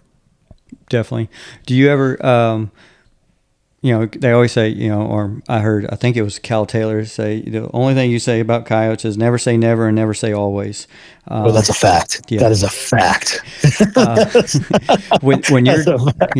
When you're trying to position your call to get that coyote there, percentages, would you say that you can, like, I don't know how to word this question. My mind's a pretzel right now. With that in mind, what would you say is harder to do? Is to get that coyote to get position where you want it, or to get that coyote in a killable distance? If that makes sense. Well, I mean, they kind of go hand in hand, right? Getting them in a killable distance is easy if you have line of sight, right? Getting him into a particular spot is gonna be a lot harder. Yeah. And it really depends on the terrain. Like I get guys that message me, they're like, man, I don't see how you set up in that super thick stuff with the cornfields and all that. And I'm like, well, that's all I have. Like, that's the only gap I have to work with. There's no no open area to call those coyotes into that time of year. So it's, to me in the summertime, because of, and this kind of leads into proximity, because we set up so close to them before we ever set the call, like turn the call on, I think I'd have to say that's almost easier. Easier because you're so close to them that, they got they have to react. I say that they don't have to, but they're more likely to react because you're in their house. Yep. It's the difference between, if you hear two people screaming at each other a block away, you might kind of peek out your door and see what's going on, versus somebody standing on your porch screaming and yelling. You're going to react a lot differently. Definitely. I guess what I was saying is, what do you think it would, with the coyotes not doing what you expect them to do or stuff like, cause I've set up and had them, the wind is blowing left to right and you think they're going to come from downwind, hunting a crosswind, but they come right behind me, like I could have reached out and kicked them, that was, I got them in killable distance, but it was not where I wanted them to be. Yeah, and that happens to us a lot at night, where, like I say, they move around so much here at night. You go out and drive around in the daytime this time of year, and you feel like you can just see for miles. And you could drive around all day and not see coyotes. Yep. But you go out at night, and say in a guided hunt, say if we do 10 stands in a night, I would bet you on 3 or 4 of those on average, we're going to pull up, get out, scan, and there are going to be coyotes in the field when we pull up, which makes it a lot easier because if you don't spook them, you can instantly see what their body language is when you turn the call on. Yep. Now, like I get a lot of clients that are like, oh, this flat land is great. You've got such an advantage. I'm like, yeah, well, you can see them a long way, but you can also watch them wind you from a long way, or they can see you park from a long way. Yep. So that's I think every kind of terrain has its advantages and disadvantages as far as that goes. Yeah, definitely. Your terrain is going to dictate how you set up or what you're able to set up for it. But, I've gone into fields and there's coyotes right there, and it's at a hog farm. So he's used to, tractor trailers and the farmer, coming and going all the time. We pulled up, I rolled down the window, throw the scanner out, and 20 yards, 30 yards from the road in the field is a coyote just mousing around. I'm able to get out of my truck, go to the bed of the truck, open the tailgate, get my tripod out, get the rifle out, and then put it on, get all set up, move off to the side of my truck, get back in the gun. He's still there, hasn't moved, not paying attention to me. And I've got one of those squeakers, little Primos mouse squeakers on the front of my tripod. He was walking, I squeaked it, he stopped and looked at me, and I dumped him at 43 yards. Nice. But then you go out there and you see them in the field, and they come to that certain point and they just lay. I wonder what that, not a boundary, but what makes them come to that point and not come any farther? Do you think it's because they can't see it, or they can't get the wind, or they're just, hey, this is a boundary. This ditch right here, this drainage ditch in the middle of this field is my territorial boundary, and you're not close enough in proximity for me to care. I don't think it's so much boundary lines as it just is the demeanor of the coyote. Like we said earlier, the personality of it. I think a lot of times they'll be interested, but not dead set on having to know what that sound is. Like I can think of a lot of times this year where, we call coyotes in and they get to a shootable distance, and I'm like, why won't they come any closer? Or another thing that they'll do, they'll hard charge, and then at 300 yards, they'll stop and then start to circle downwind, as opposed to just going downwind to begin with. And I think it's one of those just nuances of that individual animal. Because Kansas this year, I had a lot of coyotes out there that were literally, forget the wind, straight line to the call, put their face in the call. And then there were other spots where it was big and flat and open, and they would circle 300-400 yards directly downwind. I even had some out there that went to the upwind side, and instead of using their nose, they were using their eyes. And all daytime, of course. here at nighttime, they're going to use their nose to figure out what's going on. Out there, it seemed like they were more interested in seeing what was going on than smelling it. You think, And maybe that was just coincidence, or Yeah. Well, do you think that have you seen a correlation in that behavior in those coyotes in Kansas versus the coyotes there in Illinois with you during the daytime? Are they more circling to use the line of sight, or are they and using their sense of smell at night because their sight is their sense of sight is not as keen because there's whatever the illumination is, the lightness, the darkness of the night? Here in the daytime, I would say they circle for the smell more. They try to circle downwind even in the daytime. Out there, I didn't get to night hunt out there at all, so I can't really say how they act at night. But here at night, they're definitely circling for the wind.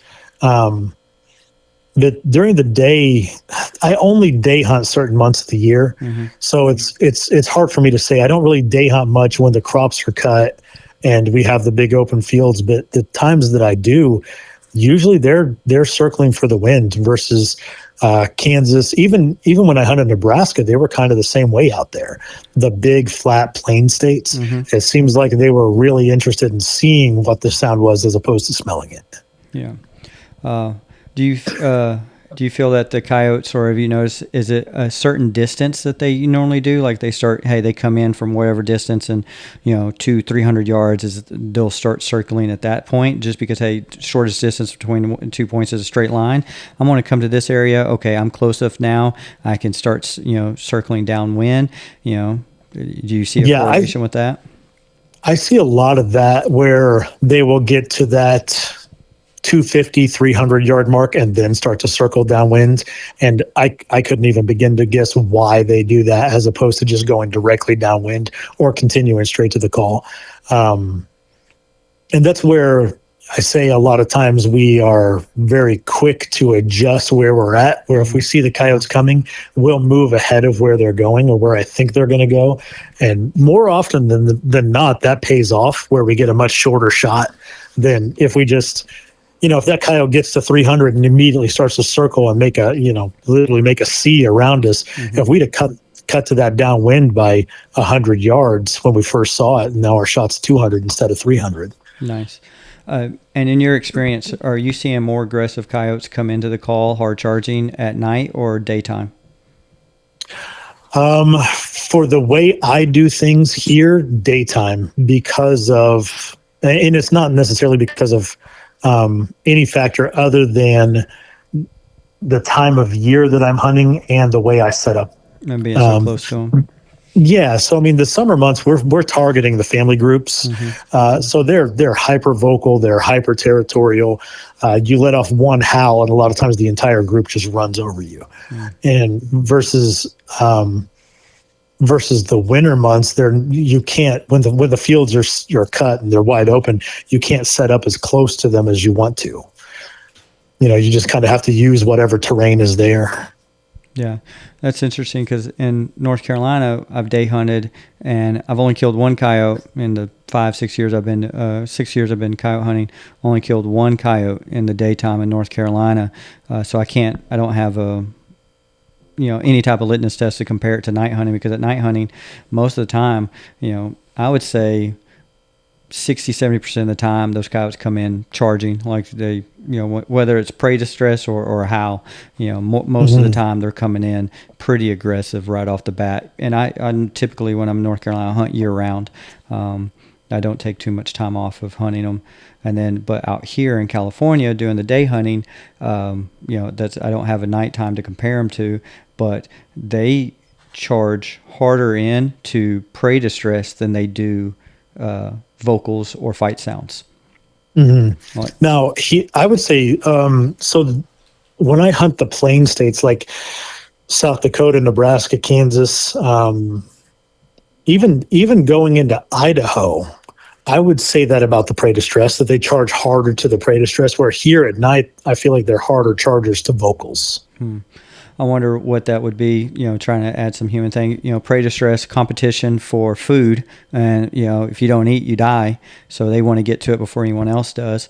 And then where you're at vocals, if they don't come in as hard or fast, because getting into a fight could be life or death situation for them.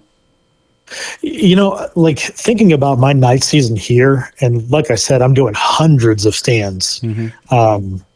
Like, and in that I see them do everything you can think of. Yep. So it's like, the never say never and never say always. Like it applies, because it just, that's the thing about coyotes, man. Like from stand to stand, you could have the exact same time of year, same weather conditions, everything's the same, and have, two groups of coyotes react completely differently on back-to-back stands. Yeah. And I don't know that anyone will ever know the why behind that. No, I think it's a lot of it's going to different factors, that coyote's age, experience, its personality, how aggressive it is, because, you always hear, a coyote gets your scent, they'll never see them. They'll see you twice, hear you once, smell or hear you, whatever it is. I can't remember the little thing. I heard someone say they'll hear you twice, see you once, smell you once, and you never see them again, or whatever it is. Man, I like sometimes, but there are times where we call coyotes in and they get downwind and they smell us and they just go loping off. But then you just howl at them and get them to stop and shoot them. Yeah. And that's one of these things with these thermals, especially on the competition scene. It's becoming a shooting competition as much as it is a calling competition. Oh yeah, definitely. Guys, you got more and more guys who are shooting coyotes at 400, 500, 600 yards consistently, as opposed to calling them into 100 yards and shooting them. Yeah. And and that kind of that in itself is kind of revolutionizing how we're hunting coyotes, where, before you had to get them in that sub 300 range to really be consistent. Now with these ballistics calculators, that it makes a guy like me, who's just an average shot, pretty damn good. Yeah. I mean, it's taking the dope and the estimate, everything out of it. You're doing it there. Yeah. We've had the same thing where, coyotes are downrange, like, or downwind of us, and I know they catch our wind, but they still come and they don't care, because you're never going to fool a coyote's nose, but they catch our wind, they still come. And I've had it where they're coming downwind and then they circle upwind. Like, why didn't he just continue coming straight? Why did he move upwind and lose and give up the scent, the wind? Was it for the vision, or was it for, terrain or whatever? I don't know. He got to an area and he stopped. And same thing, when I first started hunting, I wanted coyotes under 200. If it was under 200, I pretty much considered them dead. But I wanted them, steps. I want to be like John, call, 3 steps from the call, 10 steps from the call. But now, I mean, with the ballistic calculator, people stepping up to those 6 mil bullets and the 6.5 Creedmoors. And I mean, you see people all the time shooting coyotes 400, 500, 600 yards. I think someone talked the other day, they killed one 700 and something. Yeah. Yeah. I know guys here that are, a couple of them shoot PRS, and they're incredibly good shots. And it's nothing for them to just, and I hung with them last year, and I can remember, a stand where coyotes were coming in and they were like 300 yards, and he's like, "Are you guys ready?" And I'm like, "Why don't you just let them get closer?" To them, a 300-yard shot to them is like a 150-yard shot to me. Yeah. And like talking about the wind, reviewing that S60, I posted a video on my Facebook page where, for stupid reasons, amateur hour, I had shot a few coyotes and didn't reload my mag, and I started the stand with 4 bullets. I shot a single, and then another one came in from the other side, and I shot it at 3 or 4, I can't remember. Anyway, I shoot it, and I needed to give it a follow-up shot, and I missed the first follow-up shot, and I hit it on the second follow-up shot. Well, I start to walk out there to go get it, and I didn't think about how many bullets I had in my mag. I walk out there to go get it. Another coyote comes hard charging from the other side. Oh man! And at this point, I've got no ammo. So the coyote comes into the field, walks across the field 100 yards. I kind of let it mill around for a minute, and then I lip squeak it in, and you can see, and I even say on the video, I was like, oh, he winded me. Sticks his nose in the air and starts to lope away, and kind of gets another 100 yards away and just starts to chill out. And then he found his dead buddy laying there. And, I'm like, man, that coyote came to the call. It smelled me. It found the other dead one, and it's still just hanging around in this field. I bet he hung around there for 15 minutes. Really? Yeah. And it's like, but then you get some coyotes that if they smell you, they run away as fast as they possibly can. And there's no stopping them. Yeah. He didn't think it was a threat, or, he just accustomed and conditioned to human scent in that area, and it just didn't care. Yeah. And I think a lot of it, talking about their personality too, is their experience. Have they been conditioned to know that the scent of a human is danger? They might, they recognize that it's not something they want to hang around, but they don't necessarily fear it to the point that they have to get out of the area. And it's not hard. Even a lot of coyotes that wind you, just to get them to stop for a shot is not hard. And that kind of goes back to we don't shoot at running coyotes ever, moving coyotes ever. Once that coyote does wind us and start to run away, I'm going to do things to try to get it to stop to get a shot. Definitely. I think a coyote's curiosity has killed more coyotes than their nature to come into prey distress or whatever. It just, like when they're running away or they get winded or something like that, you change that sound, you do something different, and they'll stop and be like, what was that? And they give you just that 2 seconds that you need to get on them and then put a shot on them. And then I think the biggest thing is just capitalizing on the shots that you get. Yeah. You got to make them count. You just think how much money and time you put into to get a shot on a coyote, and then you're going to booger it up because you didn't check your zero, you didn't load a weapon, 1,000 different reasons why, something can happen, and you blow it. Yeah. And I think that is a big part of why a lot of guys, and I can say it till I'm blue in the face, all the coyotes you see us kill here are stationary. And guys just a lot of times, they miss a shot and they think in the back of their head, it's like, oh man, I spent all this money on this scope and this tripod. I put all this time in, and they really put the kill on the pedestal. The kill justifies all of these things, right? And they see this coyote running away, and emotionally they just can't handle it. And they're literally watching the opportunity run away. And they think that the best thing they can do is just shoot at it and hope that they hit it. Yeah, that's rough. I mean, I've been guilty of that. Like, coyote comes in, we shoot, miss it for whatever reason. I was like, oh nope, you're not getting out of this field. Next thing you know, I'm grabbing my other mag and throwing it in. So I've been guilty of that. But what I've learned to train myself is, watching videos and learn how do I get better. One is knowing my gear, practicing shooting. Shooting is a perishable skill. And being patient. I think when you're calling or, hunting coyotes, patience before the shot, waiting for the animal to give you the perfect shot, and then knowing where to put the bullet placement, and then patience in calling, the power of silence. Let a howl out or let the prey distress run, and then just go silent for more than 5 seconds, 10 seconds before you roll into another one. Because a lot of the coyotes that I've killed, they never sounded off. They never responded a howl. They just showed up in the silent portion. It's not like they're, something's playing, they come hard charging in like they do when there's a fight sound or a prey distress sound. And, a couple of the things that I think were light bulb moments for me was whenever I started hunting coyotes with a bow in the summertime, like we talked about earlier, and self-filming and having to have that patience, because when you're bow hunting, your ability to get drawn is very limited without getting busted. Yep. So you have to be super patient. It's so patient that, the coyotes will be at 15 yards or less, and you have to wait for that little split second where it looks behind it to check for the other one and then draw. And then the same as self-filming, I've got one arm on the gun, one arm on the camera, and that I got to wait for that split second where I can move all the way and just focus on my gun while that coyote's in frame and get it as close as possible. When you kind of handicap yourself like that, you learn really fast that you can get away with a lot more, and that more often than not, that coyote will get closer than you think he will. I think a lot of guys feel like they have to take the first shot opportunity that they get, and a lot of times that's not the best shot opportunity. Oh, definitely. I would much rather take a 100-yard broadside shot on a coyote than I would, 100-yard front-facing shot.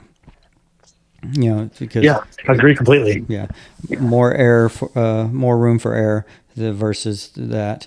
And just a little bit of patience. They'll move. You mute the call, squeak. Change the sound, something to get them to come in for it. And what's great with these thermals is that you can watch their body language and immediately tell if that coyote is kind of cautious and on guard, or if he's fully committed, or if he's one thing that I look for is when the coyote's coming into us like straight to us, and as long as his chest is facing it, cool. I feel like I can get away with a lot. The second that coyote turns where his chest is facing to the right, but his head is looking at us. A lot of times they want to go wherever their chest is facing, whether they're looking at you or not. They want to go in the direction they're facing. I think a lot of times the second they become a little wary, they'll turn their body to the direction they want to escape. And that's one of the things that I look for. I'm like, oh, okay, that coyote turned. We need to go ahead and get a shot on him. Wow. I didn't think about that. So when you're I'm sure that since you've gone thermal hunting, started thermal hunting, that you've learned a lot more over the coyote's body language because you're able to watch them and see what they do. So when they turn, they put their chest, that's the direction you say they normally want to go. Is that because they came from that direction, or they think it's safe, or it's just, hey, I'm going to turn left here, face right, because it gives me the most point, or are they trying to find the shortest route to cover? What do you think, if you can say why they turn that way?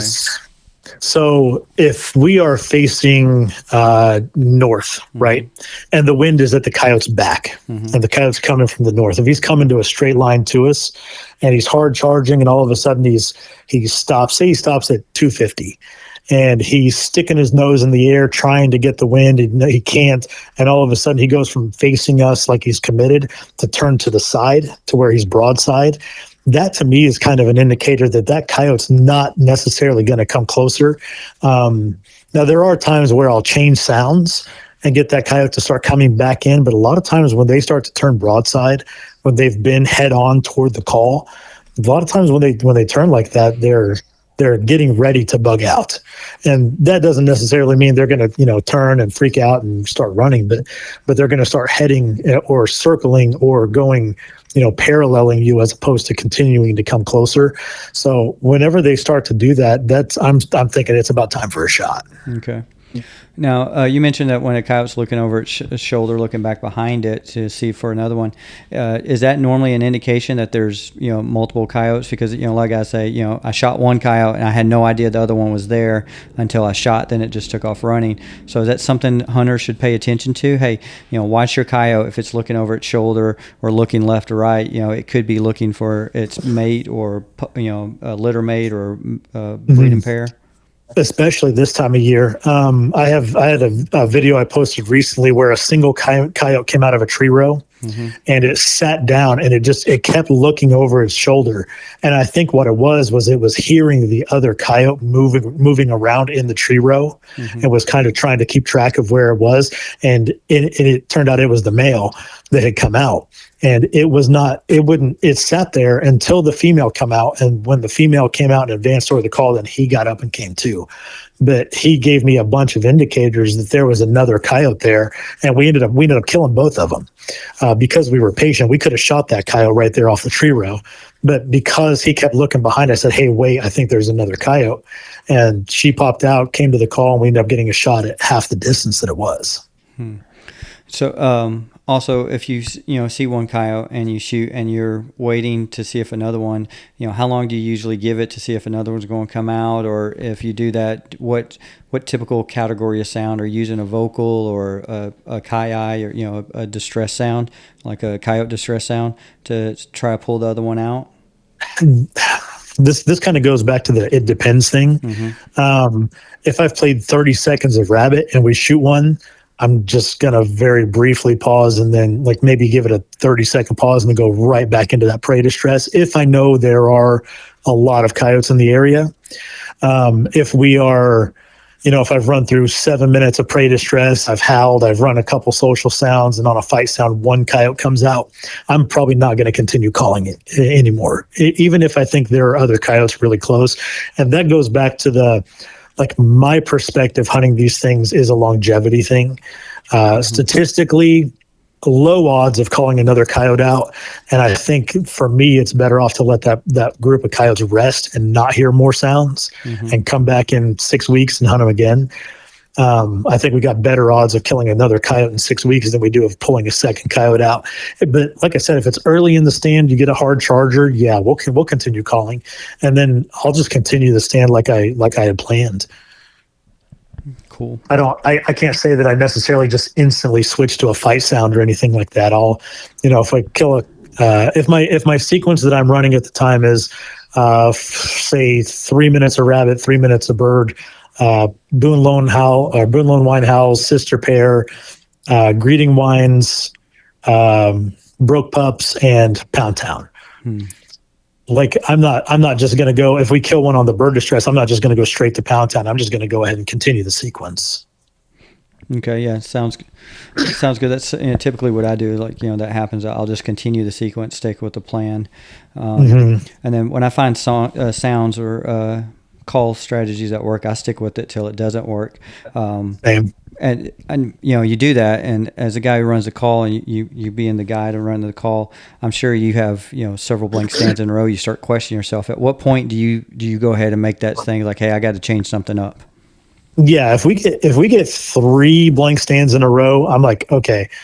First 2 stands, I was running 2 different rabbits to start my prey distress. I'm gonna run a bird distress and coon fight just to throw some other stuff out there.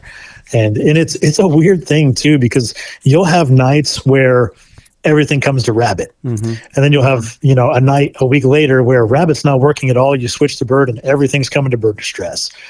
Is there anything to it? Maybe. Is it coincidence? Maybe. You'll never really know.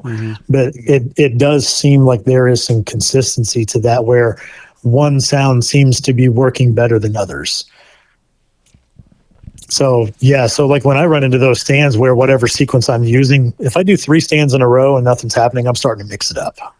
Yeah. See, that's what I go is like, okay, hey, is it early in that night? Should I wait? Should I just stick with this sequence and throughout the night and then try something else tomorrow? Because then I start overanalyzing, overthinking, and going down rabbit holes, because they're like, hey, look, I'm only here at this property from this time to this time.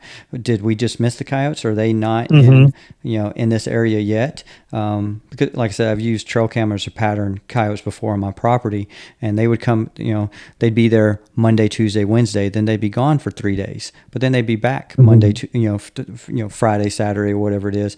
And I would do their times. Like, at first they were there from passing through at 7 to 9 at night, 7 to 8 at night, 7 to 9 at night. They would come through, and then about 4 o'clock in the morning, they would be coming back from the way they've originally headed.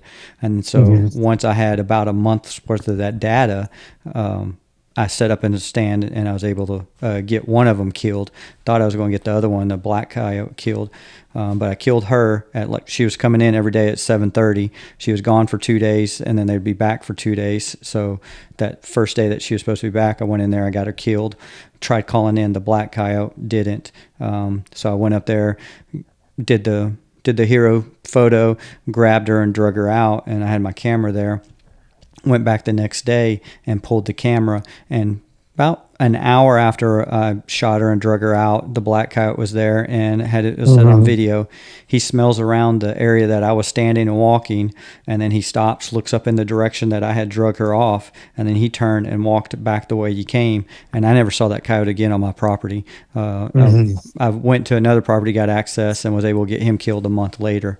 But I never saw him on my property again after that. I've experimented with something like that on like shorter time frames, where I'll go and hunt a spot at, say, an hour after sunset. Go there, not hear or see anything, but don't throw the book out there. Mm-hmm. And it's one of those places where I'm like, man, there are always coyotes in these fields. And then I'll come back at 2 a.m. later in the night and pull up, and there are coyotes out in the drainage ditch 400 yards away, and call them in. So it's there. Like I said earlier, there are so many factors as to why we have blank stands that we'll never know why. Mm-hmm. And it could be something we're doing wrong. It could have nothing to do with what we're doing. Sometimes the coyotes just aren't there, and time of year is a huge factor in that. The summertime, their home ranges are tiny. The wintertime, like we watch coyotes cover a mile like it's nothing at night here. Mm. Yeah. So it's one of those things where, like, I used to just drive myself nuts trying to figure out, if we have a slow night, what am I doing wrong? And sometimes you're not doing anything wrong. Sometimes you're just never gonna be close enough to them. We had a night like that here recently, where it was like the coyotes were vocal, but it seemed like everywhere that we went, the coyotes were a mile and a half away from us that answered. And just all night long, it was just like we were never close enough. Yeah, I've had nights like that where they respond, and you just you move closer, do this, go into hey, I don't have, I know where they're at. They're in this block of timber. I have access to this property adjacent to it. Let's go over there. And same thing, they respond, but they don't. And I've cut the distance. I'm 300 yards from the wood line versus 700, and they just won't come. And then there's times that I know they're there, we see them out there, and we play the sounds, and they don't care, indifferent, doesn't matter what it was. They were not coming to a call that night. And it's with all this high-end gear that we have that gives us such an advantage, there are still those nights that are really challenging. Oh yeah, and that's why I want all the advantages I can get. Yeah, and I know a lot of guys that they get into thermal, and they think it's just going to be a cheat code. They think they power on a thermal, and guys are just going to come running in, and they learn very quickly that it doesn't always happen like that, and more often than not, it doesn't happen like that. Yeah, and it's just one of those things. Like when I first started hunting with coyotes at night, I used lights, and I killed like 2 at night. The first few months. Then I got a digital night vision scope, and I killed a couple of more, like 4 or 5. Then I got thermal, and then that next, I killed 30 something in the next, like the last 4 months of the year, and it's just back. Hey, I was probably calling them in. I just never could see them, because the coyote has to be looking at the light for you to get a glimpse of it, or they're behind trees, and you're not going to be able to see them, but through the brush or whatever. So thermal can be a cheat code, but it's not going to be, you turn it on, you play a sound, you play the rabbit, and here they come. Yeah, your skill set matters, and it, man, like I said, I've guided for 8 years professionally. I think this is my 3rd or 4th year that I've done it exclusively full time, and as much time as I put in and as much as I know about them, there's still nights I get my butt kicked, and it's so frustrating because I'm like, I've scouted my butt off. I know they're out there, and they just will not work. You go out a week later, exact same conditions, and there are nights you can do no wrong. Yeah. And if you had success every single time, like I said, you had to come, it wouldn't be fun. It wouldn't be challenging. And no, you wouldn't be doing it for a living, Right. But at the same time, a suicidal coyote that just wants to run in and get shot's nice every now and then. Oh, definitely. I mean, I'm not going to complain about them. That's for sure. I would like a few more of those every now and then. Yeah. Some nights I feel like we have to work awful hard for them. But talking about the lights and thermal thing, the last night season, in the 4-month night season that I hunted with lights, I killed 60 something coyotes. Oh, wow. And I remember I was talking about switching to thermal. And do you know Jason Grosclose? Yep. I know of him. I think I've talked to him on Facebook, but we never Jason and I were talking, and he goes, whatever you're killing with lights, when you switch to thermal, you're going to triple it. And the next night season, I killed 187. Oh, damn. And I was like, that is almost exactly triple to what and he nailed it. He nailed it. But if you were to take the thermals out of everyone's hands now and hand them lights, I think handicapping them would make them a better hunter.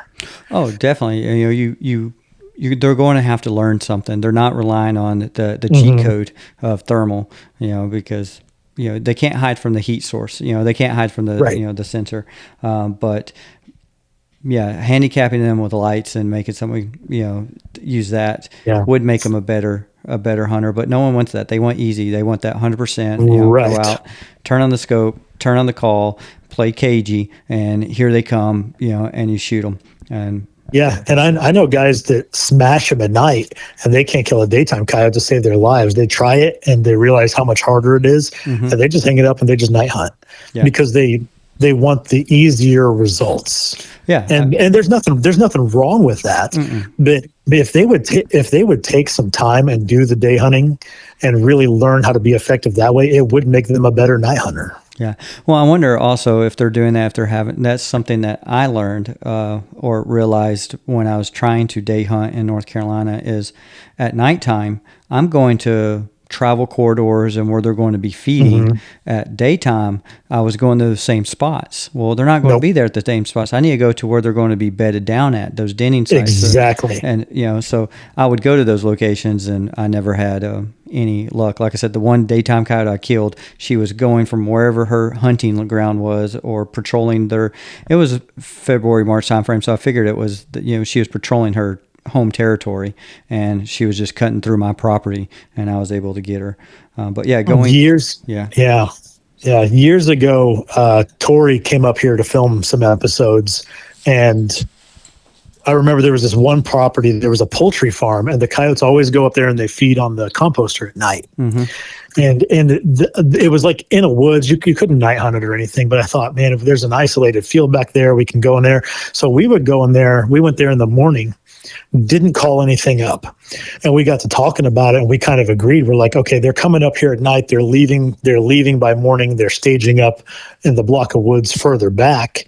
So why don't we come here in the evening as they're getting ready to come out of those woods up in this direction? And we were probably 500 or 600 yards away from the poultry farm, and just the difference between hunting it in the morning and hunting it at night, ran through the same sounds, everything, and we ended up shotgunning one real close. I think we called 3 in on that stand and killed one of them in the daytime. But just the difference in, day hunting and night hunting could not be any more different in how you have to approach it.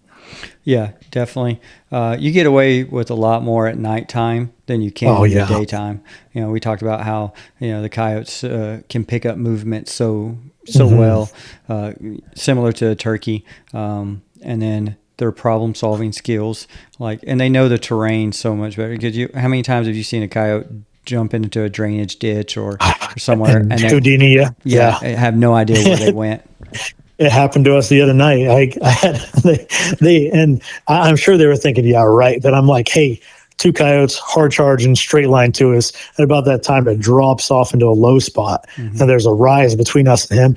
Never saw him again. And I think they probably hit that low spot and worked all the way around downwind, and we never put eyes on him again. Yeah. That's hunting those timbers, like the woods and stuff like I do on the edge of the fields when I'm back in North Carolina. I wonder how many coyotes have come in and then circled downwind through the woods and got our scent and never came in, that we never even knew were there. Absolutely. And that's like filming there. I started. So when I guide day hunts now, we don't do a stand right at sunrise because when I started filming, I was noticing on camera when I'd go back and really watch through the footage, we were calling coyotes into 10 yards and just not seeing them. Oh, damn. But the camera was pointed in a way that picked up the movement, and we just weren't seeing them with our eyes. And I could not imagine, because I've seen them, when you're standing there and all of a sudden a coyote runs away from you that's 15 yards away. I couldn't imagine how many have actually gotten within 20, 25 yards when we're day hunting that we just never see. Yeah. You would think that you would hear them or see them or something, because but when you just look at like a scope, like when you're your eyes, the aperture of your eyes, the iris, you can see everything, but you go into scope and it's so much restricted, especially depending on the style of scope you use, and the objective lens and the tube, about the light emission and absorption it has, because how many times you've been in the woods deer hunting with the rifle, or you never deer hunt with the rifle, you said, No, just bow hunt. yeah, but you can see with your eyes. I see the deer, it's 75 yards at the feeder, and I get in my scope and I can barely see it, The scope doesn't take in enough light. Yeah. And that's why when I'm coyote hunting, for my daytime scope, I went with the 56 mil objective lens and a 34 mil tube, and I got a 3 to 18 power scope because I wanted the most light gathering ability by the scope. And I know out here and out in California desert, half my shots are 300 plus because they come in and they check up and they just won't get any closer. And I don't know if that 300 yards is that the distance that they can really see and pick up stuff, and with their field of view and their ability to pick up movement, is that what they're seeing, or are they trying to get the wind and move, and they just hang up out there? And I couldn't, I don't want to burn through sounds and educate them to it, so I end up just shooting them between 300 and 400 yards, out here. Have you noticed any difference between how the coyotes act in that terrain versus North Carolina? Yeah, prey distress, they charge hard. All the time. Coyote vocals, they come in quiet. If they respond, most of the time they don't come in. That has been the further west I go, that is my experience. I wonder if it's just like back to, hey, if they get into a fight and they get seriously injured, that could be, life or death for them. So, unless there's an absolute need for a fight, if I'm howling over here, I'm just not close enough to them. There's like, hey, you stay over here, I'm over here, Or I guess it could be like that meme. Hey, what's your name? Ezekiel. Hey, what's your name? Tony. Yeah. I wonder if population density has anything to do with that. Do you feel like there are a lot more coyotes where you're at now versus North Carolina? I do, and I think that's because California does have a good coyote population, but there's not that many people hunting them, and where you can hunt them. I mean, I'm in the San Diego area, and I've got to drive at least an hour somewhere to hunt, but it's usually used for recreational BLM land, and it's hiking and target shooting and horseback riding and ATVs and stuff out there. North Carolina, it's hard to get a census of the population. Like on their website, they say it's anywhere from 40,000 to 500,000 coyotes. I was like, that's a pretty big spread to say. Yeah, that's not exactly it's not exact. There's no scientific, like, where are you getting these numbers? How are you getting that? Because there's no metric to track it. Like, you don't have to tag a coyote. No one's responding, right, going in and say, hey, Chance Stalkup killed 107 coyotes in 2024, whatever it is. There's no reporting data on that. Well, it's kind of like our Bobcats here in Illinois. I don't know why they want to open the season up. Actually, I do know why. Talking to one of their biologists at one of the shows, the Deer and Turkey show, it took me a while to really get the truth out of him, and he finally told me, he's like, the only reason they haven't opened it up is because of the optics with the anti-hunting crowd. But the other night we called bobcats up on 3 different stands. Oh man! And it's like we can kill cats almost every night we go out. Yeah, and they just. What is it if they're supposed to, wildlife research, they're supposed to use science to base, for the hunt, to make the best habitat for an animal, manage, predator management, population management, for it. But here in California, they don't use the science behind the stuff. Like, you can't hunt mountain lions anymore. Now, all of a sudden, you have shed hunters getting mauled and killed by mountain lions. There are a lot more human interactions with mountain lions and bears and bobcats, and there's an overpopulation of them, just like the coyotes. Like I told you earlier, I have people who are begging me to come into their neighborhoods and do something with these coyotes. I was like, I can't sit in your garage and shoot across to that little grass area because there's houses on the other side. Your neighbor's garage is right there, but they're like, oh, well, we have a ravine and a dry riverbed behind us. You get up in my balcony or my bedroom and shoot down into there. And I was like, be in elevated position with a rifle in Southern California shooting would not be conducive. Right. And they preach to trust the science until it's something that hurts their feelings. Yeah, and they don't understand the coyote's behavior or how they're interacting, and they think the coyotes they don't understand the life cycle and stuff. Like they're like, oh, they're going to attack your dogs, they're going to attack you, and all this stuff. But they don't. Well, they're only attacking you if you get too close. Like they don't actually seek out a human to attack.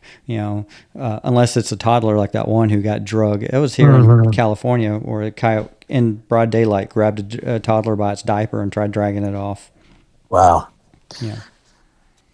You would think that they would understand how, if we don't manage the predator population, nature, or any population, deer, rabbit, insects, Mother Nature will handle it, and they handle that by disease, and then disease spreads, and then you have all these issues. Well, the main problem is when it comes to legislation, in hunting legislation, the squeaky wheel gets listened to. The anti-hunting crowd is the squeakier wheel. Hunters just kind of want to go about their business and be left alone. So they don't show up to these things and have their voices heard. Whereas the anti-hunting crowd, HSUS, PETA, they're funding these things, and there's a ton of money flowing through it. So they have the resources to be the squeaky wheel. Yep. And it's unfortunate that they are negatively affecting not just our hunting rights, but conservation as a whole.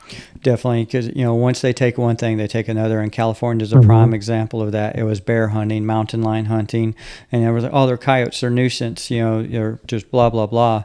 But now, what did they introduce this year in 2020, late 2024, early 2025? Is legislation to you can only kill coyotes if they are attacking your livestock or affecting livestock or crops. And that is madness. So they're taking it away, and it started with contest hunting in New Mexico and and Colorado, and they stopped it in Virginia for a little bit, I think. And they go down, and it's PETA, and it's Coyote America, or whatever it is, and then.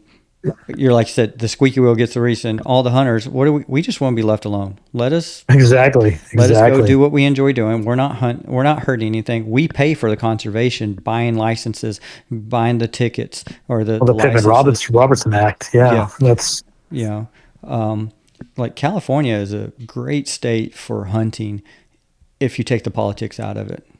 Yes, Illinois luckily has pretty reasonable hunting laws. And I don't, outside of the bobcats, I really don't feel like they do anything that's that bad.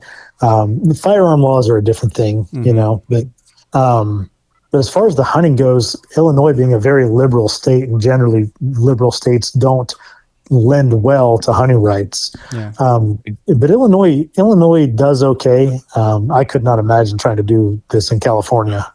It's the California hunting laws contradict themselves. And one thing, it says you can't use lights, and then when you go and you look at the another section, it says you can use lights.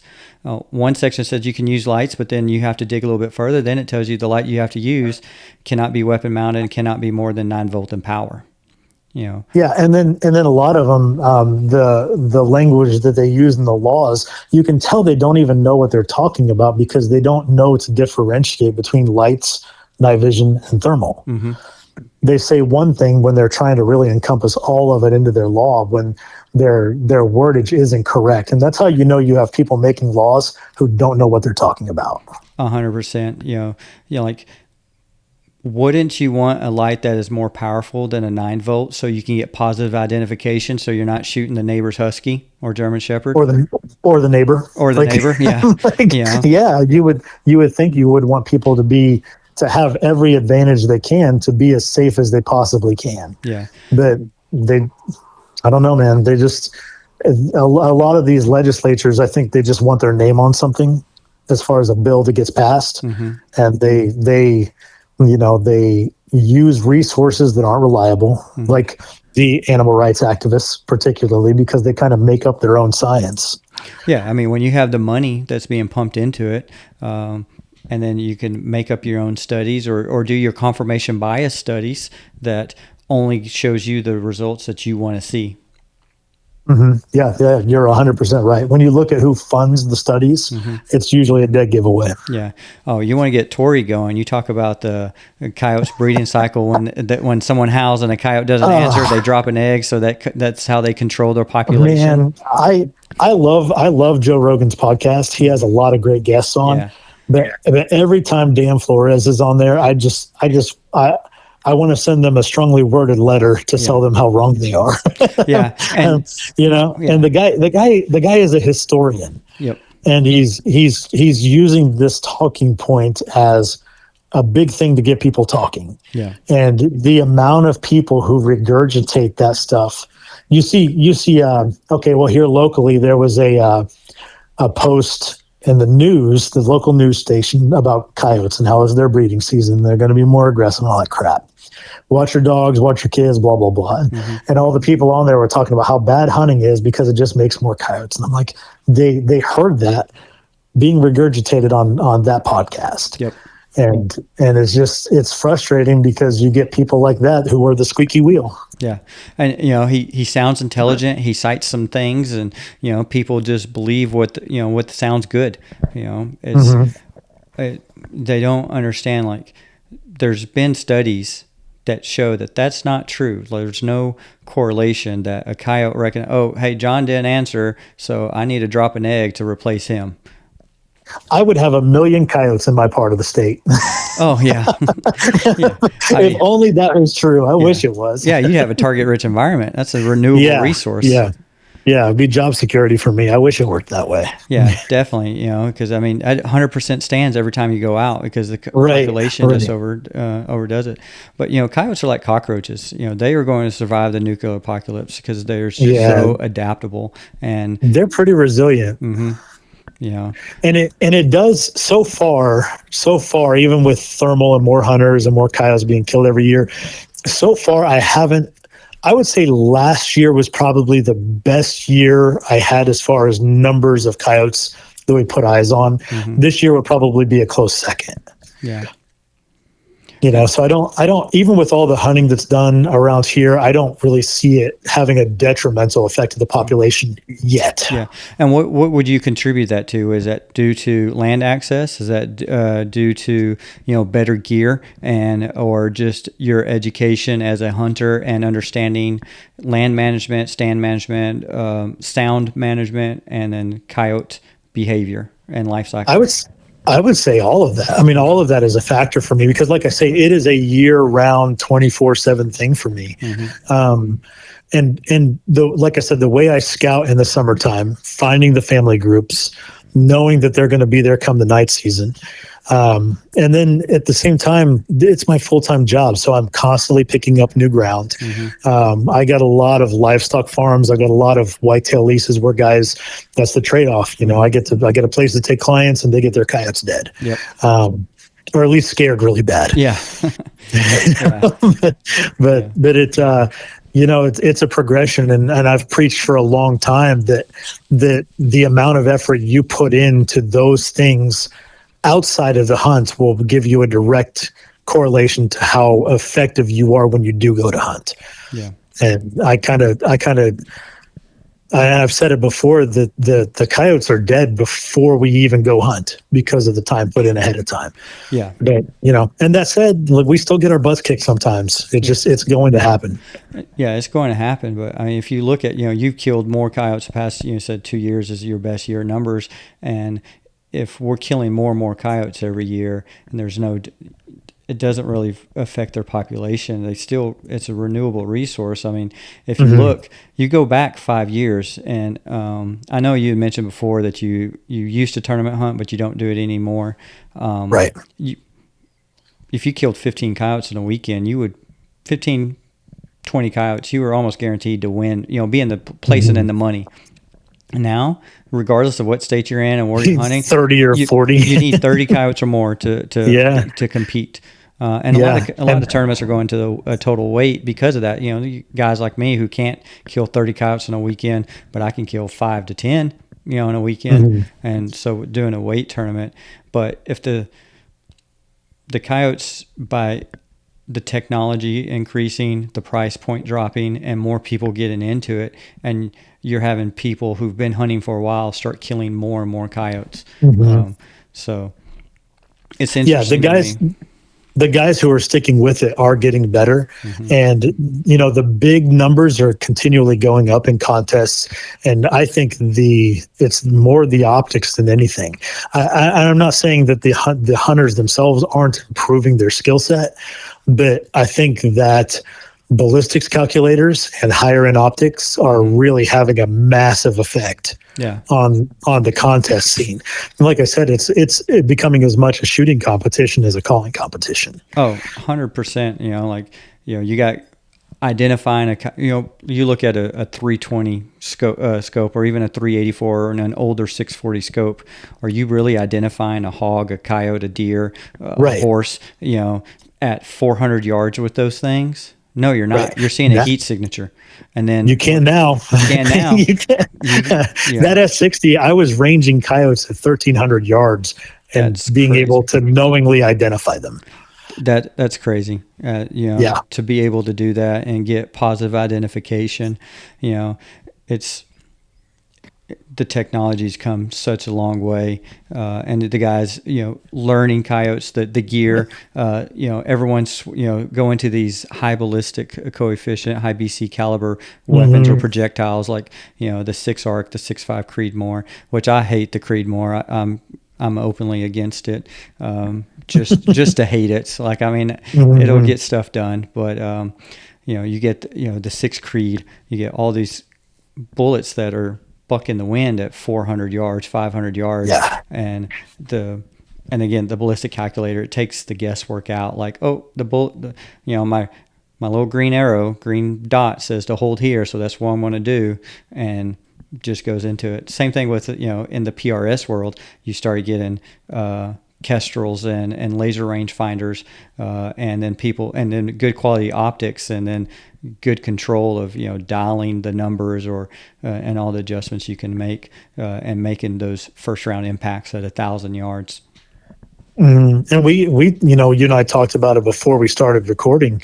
There are a lot of folks out there complaining about the number of hunters that are out there, and ultimately it is going to just be a factor that we have to contend with. Yep. Like just this, as much of a factor as dealing with high wind. It is just going to be something we have to think about, and the game is going to evolve with that. Yeah. And the guys who are willing to play the game different and evolve with it and try to change ahead of it are going to continue to do well.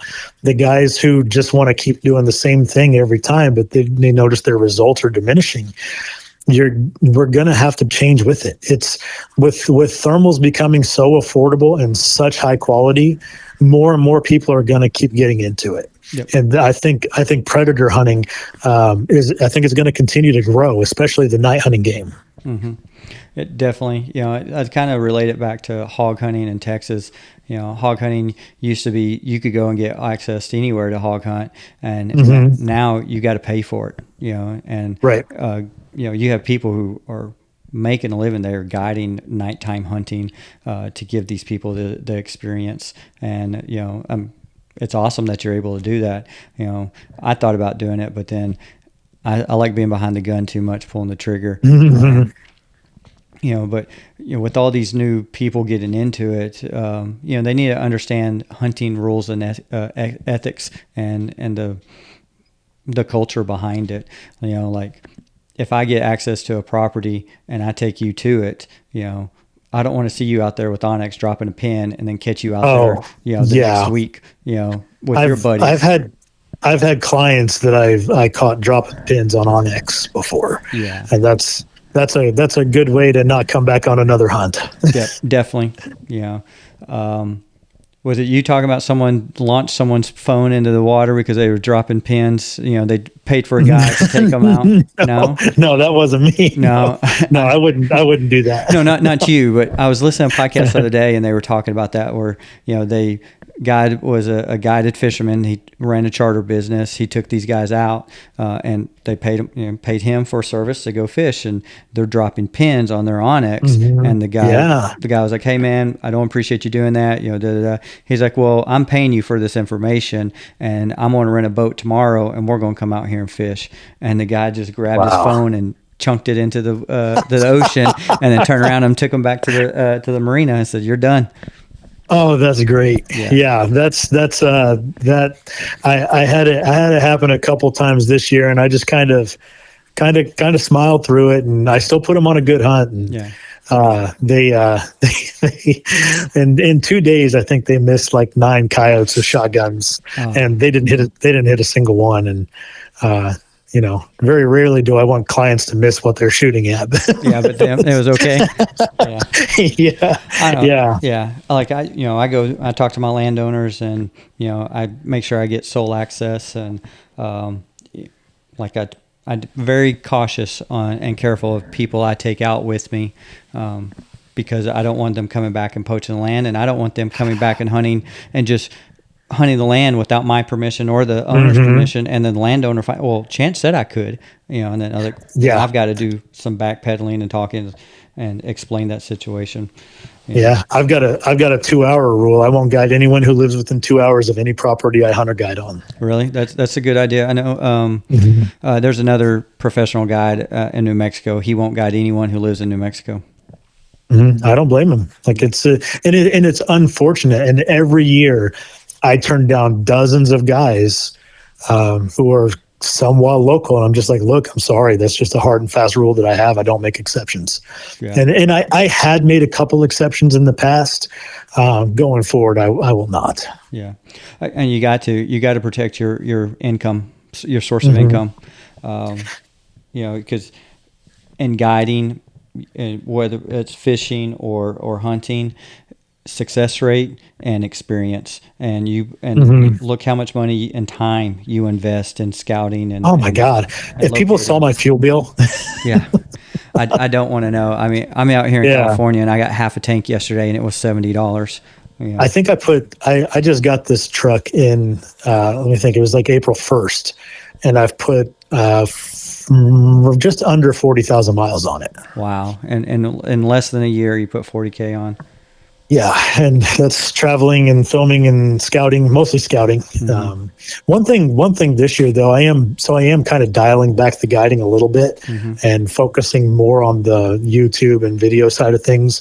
And what's going to be fun for me is I got a lot of collaborative hunts coming up that I've got on the books for this year. Guys that people will recognize from social media and from predator hunting. So I'm really looking forward to doing those. Yeah, I think some of the most popular Fox Pro and Night Crew episodes are when Chris and John and Tori get together and watch it and do those hunts. You get those known people in the industry together. It's going to be a good show. It's going to be a good time. There's going to be some stuff like that this year. They're going to be a lot of fun. That's awesome. Can't wait to look forward to it. I know, Joe, I've had you on the phone for quite a while now. Let's one quick question. Everyone always asks, what weapons and what scopes are you running? Weapons. So rifles, I'm shooting one-shot rifles. It's Jake out of Ohio. He makes awesome rifles, and they're always in 243. I do not hand load. I will not. I don't want to go down that rabbit hole. I want to shoot bullets. I don't want to make bullets. I refuse. But always in 243. And a lot of times I've used everything from 58 VMAXs all the way up to 80 nozzle ballistic tips and everything in between. Shotguns. The shotguns I use, Brownings. The loads, I'm using the TSS 2s or 4s. Okay. And then what was the other question? Scopes you're running on your rifles. Scopes. So scopes right now are whatever I'm reviewing at the time, it seems like. But I've had for this night season, I've had Pulsar. Let me think. XL Pulsar XL50. And then the iRay TX60C, TH50C, the Knockpix S60R. And then I just got a shipment from Dark Knight Outdoors the other day. That's who I work with, and we're for me to do a bunch of review videos and comparisons. And I can't remember how many optics they sent me, 7 or 8 probably. Yeah, I saw your photo on Instagram and Facebook with all of them on your charging table. Yeah, it's that's a lot of batteries. Yeah, yeah, your electric bill is definitely going up. Yeah, but man, with optics these days, there are so many great choices out there. Mm-hmm. Yeah, and so you mentioned your YouTube channel and stuff. So where can people find you?